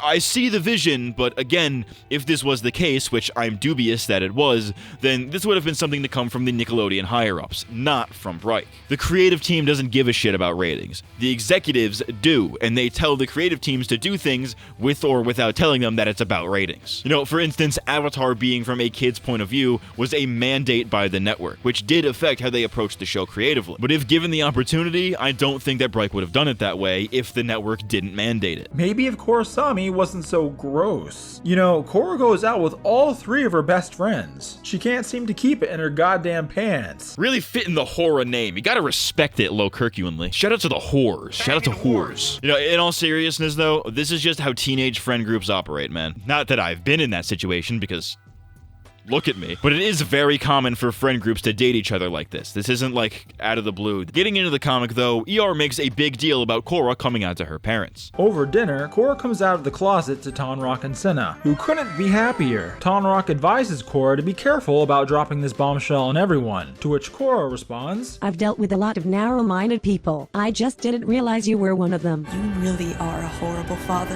Then she storms off. Bitch, are you for real? Your dad instantly accepted you ending his ancestral line, but just because he says that others might not be as accepting, he's narrow-minded? I have to hand it to Mike here. Really keeping Korra consistent as a bipolar nut bar. Maybe the problem is me. My favorite part about this criticism and why it sucks so bad is that he literally shows on screen and even acknowledges the scene where Korra admits that she overreacted and then glosses over it like it didn't matter. While leaving in a huff, Korra goes from hot to cold in another instant. She apologizes to Asami for her insensitive parents. Insensitive parents. No, it matters quite a lot, because this is arguably the quickest that Korra has ever admitted to wrongdoing. But okay, his problem is that she apologizes to Asami, but not to Tonraq, you know, the person who was actually wronged here. Well, at the end of the comic, Korra and her father both admit fault for the situation and quietly make amends. Korra admits that she overreacted, while Tonraq admits that Water Tribe customs are a little overbearing, but he only ever had her best interests in mind. If Korra was being a selfish brat here, then why does she apologize for this? Selfish brats don't apologize. Is it because she didn't actually say the words, I'm sorry? Get the fuck out of here. Get the fuck out of here, paisan. Get the fuck out of here! Upon their return, they discover an enterprising businessman named Wanyong Kum is already trying to turn the portal into an amusement park. Yet another spirit is unhappy about Korra leaving the portals open to enable this, which Korra half-heartedly deflects by saying it'll be good for the people of Republic City. Yeah, there's just no way that kind of accessibility could ever have unintended consequences. Korra's not happy about the spirit world being turned into a resort either, which is sort of ironic since that's what she was using the spirit world for just a moment ago. A honeymooner's getaway retreat.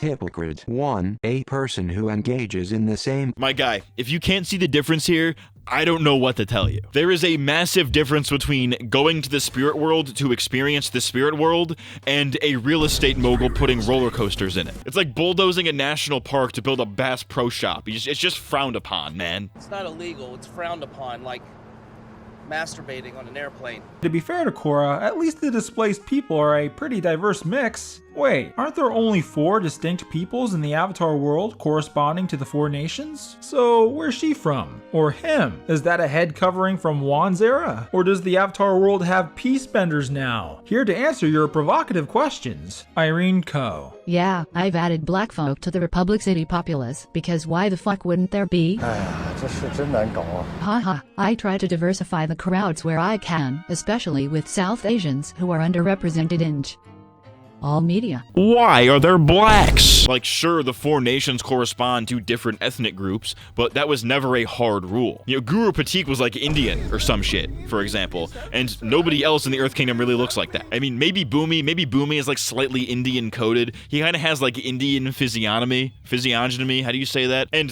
that was before the live action show where they really leaned into it. ER himself even acknowledges this. I mean, it's not like there isn't any room for Asian diversity in the Avatar world. Guru Patik resembles an Indian man. Chakras, everything is good. Hell, all of the Fire Nation is Indian if you want it hard enough. Imagine Asians the limit. But how do Wakandans factor in? That being said, why is it so hard to believe that people in Republic City can have dark skin? Water Tribe people are typically darker, and considering all of the interbreeding that probably goes down in Republic City, it stands to reason that they'd put out some mixed dark-skinned kids. But all of this, though, is just an avenue to make fun of the illustrator of the comic for her clear political views. I expect detailed answers on my desk by morning, Irene. By the way, loving the look you're going for. The skin lightening, the hair dyed blonde, the blue eye contact lenses. The spirit's name is Ko, but she is very dangerous. She will steal your race. Listen, I'm all for making fun of people for their political views, but when it overshadows the actual point being made, you fucking lose me. Listen, I'm all for owning the libs, dude. I'll own the libs with you all fucking day. But like, Can we be dead ass? Can we be dead ass? A little trivia for you, the Dalai Lama, Tenzin Gyatso, you know, that major Buddhist figure Aang was obviously based on? Well, he considers gay relations a transgression. Just something I found a little amusing. He also tongues little boys in the mouth. I don't think we should be taking his opinions on sexuality all that seriously. ER's next comment is about how Kaya is revealed as gay, that the Fire Nation was homophobic, and that Kyoshi was retconned to be bisexual. I really don't see how any of these are a particularly huge deal. Korrasami are confronted by Kaya, who outs the girls with her gaydar. Turns out Kaya too was gay all along. Kaya is such a minor character that it really shouldn't matter that she's a lesbian, even though she is super gay coded. It's absolutely insane. Like, you didn't have to tell me she was a lesbian for me to figure out she was a lesbian. The super bigoted Fire Lord Sozin agreed with the Dalai Lama to the point that he decreed same-sex relationships were criminal. That guy was the worst. You really think so, Korra? What could ever lead you to think that? I mean, the guy only left his best friend to die in a volcano, ruthlessly hunted your previous life down, genocided his people entirely. Then, everything changed when the Fire Nation attacked. It's not like he fought flamers with flames. Sheesh. The Fire Nation being homophobic makes total sense as well. I won't get into the minutia of it, but part of a regime like the Fire Nation during the war is that they need unity to such a degree that any difference is frowned upon. Kaya doesn't stop there. She now says that even Avatar Kyoshi had the big gay, but for all her sleeping around, was unable to affect any real progress, because the Earth Kingdom was militaristically repressive. However, his last point about Kyoshi being gay or bisexual or whatever is one that I find really amusing. Because one, he mentions how she created the Dai Li, as if that's at all relevant. Militaristically repressive. I guess we're going to skip over the fact that Kyoshi formed and personally trained the secret police that ended up controlling Ba Sing Se from the shadows. Was Kyoshi part of the repression or what? Why bring that up?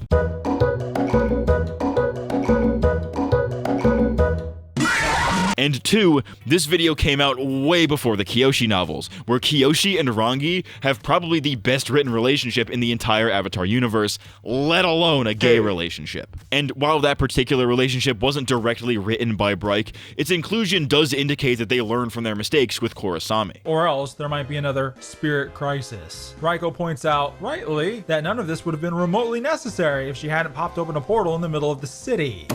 Thank you! Korra says, I didn't exactly do it on purpose. Cuviera's spirit cannon was out of control. I had to save the city. Okay. But the only reason, and I mean the only reason, that Kuvira could create a spirit weapon was because you left the portals open. No one ever acknowledges this. See, this is what Korra fans mean when they say that people blame Korra for everything. Like, no, let's not put the blame on Kuvira, who actually used the spirit weapon and did unimaginable damage to the city. Let's blame Korra for the butterfly effect of leaving the portals open, which led to things that led to this. Like, I mentioned this before already, so I'm not going to repeat myself, but you could say this about literally anything. That doesn't make it a good point. Lin used geo-radar to confirm there were people on the lower level, and her ability to do that has to be why Tokuga planted fake people rigged to explode. But is Lin's geo-radar really that poor? Probably, since Toph explicitly mentions that neither of her kids picked up metal bending all that well. So it stands to reason that they didn't quite pick up on some of her other techniques all that well either. Oh, my girls never really picked up metal bending all that well, if you ask me. And by ER's logic from earlier in the series, where he believed that seismic sense is necessary for metal bending, it's not. Would Lin's poor seismic sense not also make that metal bending comment from Toph make a lot more sense? Sense? I don't know, something to consider. Hey, what's the ER stand for? Epically regaling me with the plot synopsis of a comic that I read fucking 5 years ago? And yeah, the vast majority of the rest of this video is just plot slop. There's no real interesting points here outside of the intro and the conclusion, which I'll get to shortly.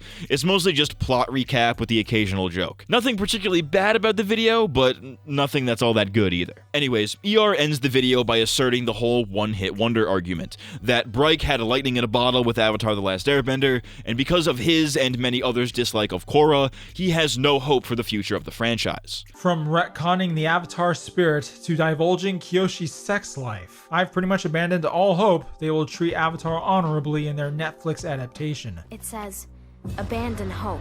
I mean, let's put this into a bit of perspective here. When the Bright duo pitched Avatar to Nickelodeon, they did so as first-time potential showrunners, and they did something very unique in an industry where endlessness is practically the goal. Mike and Brian set about making an animated epic as if it were a trilogy, and solidly pursued it from the start with just the initial 13-episode pickup. Then they pulled off the whole thing with flying colors. As much as I bag on these guys, they were trailblazers, and now they're on a reboot for live action. It's time for you to stop doing this! I just want to know why. Is Viacom the one forcing it? Is it because you want Avatar to appeal more to adults or something? Well, I personally haven't really enjoyed when you guys try to appeal to a more mature audience. I get where this is coming from, and maybe I'm biased here, but I think they've done enough good to justify still giving a shit, right? Like, yeah, the live action movie is bad, and that's an understatement, and the Netflix show is mid at best.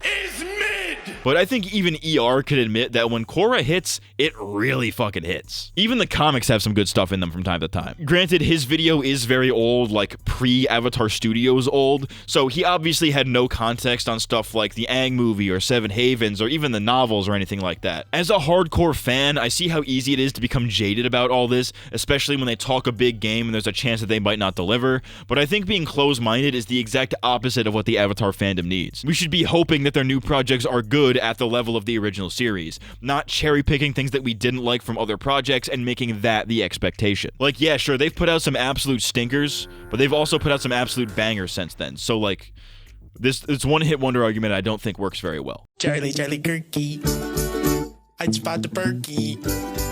But that has been a review of ER's reviews of The Legend of Korra, and honestly, a lot of these were not as bad as I remember. Now, don't get me wrong, he still makes some terrible points in the early ones, like his Book 1 and Beginnings reviews are terrible, and I still see those terrible points regurgitated to this very day. But I honestly had very few problems with his Book 3 reviews and his Turf Wars video, aside from a few minor disagreements. Hell, I remember the Turf Wars video being way more vitriolic and honestly low-key homophobic, because that's what the detractors would have you believe. But it really didn't have any of that outside of the occasional gay joke. And come on, we here at the Matt CMG offices love a good old-fashioned gay joke. Shout out to the gays. Here's a gay joke right now, actually. But this all begs the question. Was I wrong about ER? Now, to reiterate, I do think that his early Korra videos are really bad and promoted a lot of misinformation out there, but in comparison to the other negative Korra videos I've seen out there, they're actually relatively tame. In watching all of these, I've actually kind of grown to respect ER as a critic. Like, sure, he misrepresents things for the sake of a joke and has opinions that I massively disagree with, and in some cases are based on complete falsehoods, but in watching these videos, I watched his reviewing style change, and I saw how his opinions became more nuanced over time. With the way that people talk about this guy online and some of the people that he associates himself with, you think this guy was like a Nazi turbo chud, but it's clear that he just likes edgy jokes that piss people off. And we wouldn't be nerdy white boys if we didn't like pissing people off. The Legend of Whorra is not the most egregious set of negative Korra reviews that I've seen, but they are some of the most prominent and most commonly cited over the past decade, and for that, they are absolutely worthy of criticism. Now, I don't expect this video to do super well in the algorithm or whatever, but I like knowing that at least someone out there has been able to actually refute the shit that came from these videos in a reasonable way. And hey, ER, if you're watching this, I'd like to know if any of your opinions from these videos have changed over the years. Like, do you think that your videos still hold up at all, right? Because I know that mine don't, so I want to know what he thinks of his own, you know what I mean? But that is all for this video. The extended cut where I discuss the not as controversial Book 3 reviews will be available on my Patreon for as low as $1, so if you want more of whatever the fuck this video is, then feel free to throw me a buck or two, help support the channel, and get some extra content in the process. Gee motherfucking willikers. And if you want more of this format where I respond and react to popular video essays, then check out my second channel, Matt's Meme Hole, or follow me on Twitch or Kick, where we react to all kinds of shit like this all the time. You know, we do Avatar stuff, we do Korra stuff, we do Walking Dead stuff, we do a lot of Cartoon Network stuff for some reason. We do pretty much anything over there. I don't really give a shit. I'll watch fucking anything you guys send me, as long as it's like, you know, not just stealing content. And the streams are free. Whoa, gee willikers. But that's all for this one. Like the video, sub for more, hit the page to get the, you know, the extended cut and support the channel and all that shit. I have been Matt CMG, and I'll see you next time. Thanks for watching. No homo, momo. Your shoulders. Can the world be saved from total darkness? I don't know if we can win this fight. No. Or will Korra be the last Avatar ever? Give in. Your time is over. You cannot win. Don't miss miss the 1-hour season finale of The Legend of Korra next Friday night at 8, only on Nick. Let's get some pussy tonight.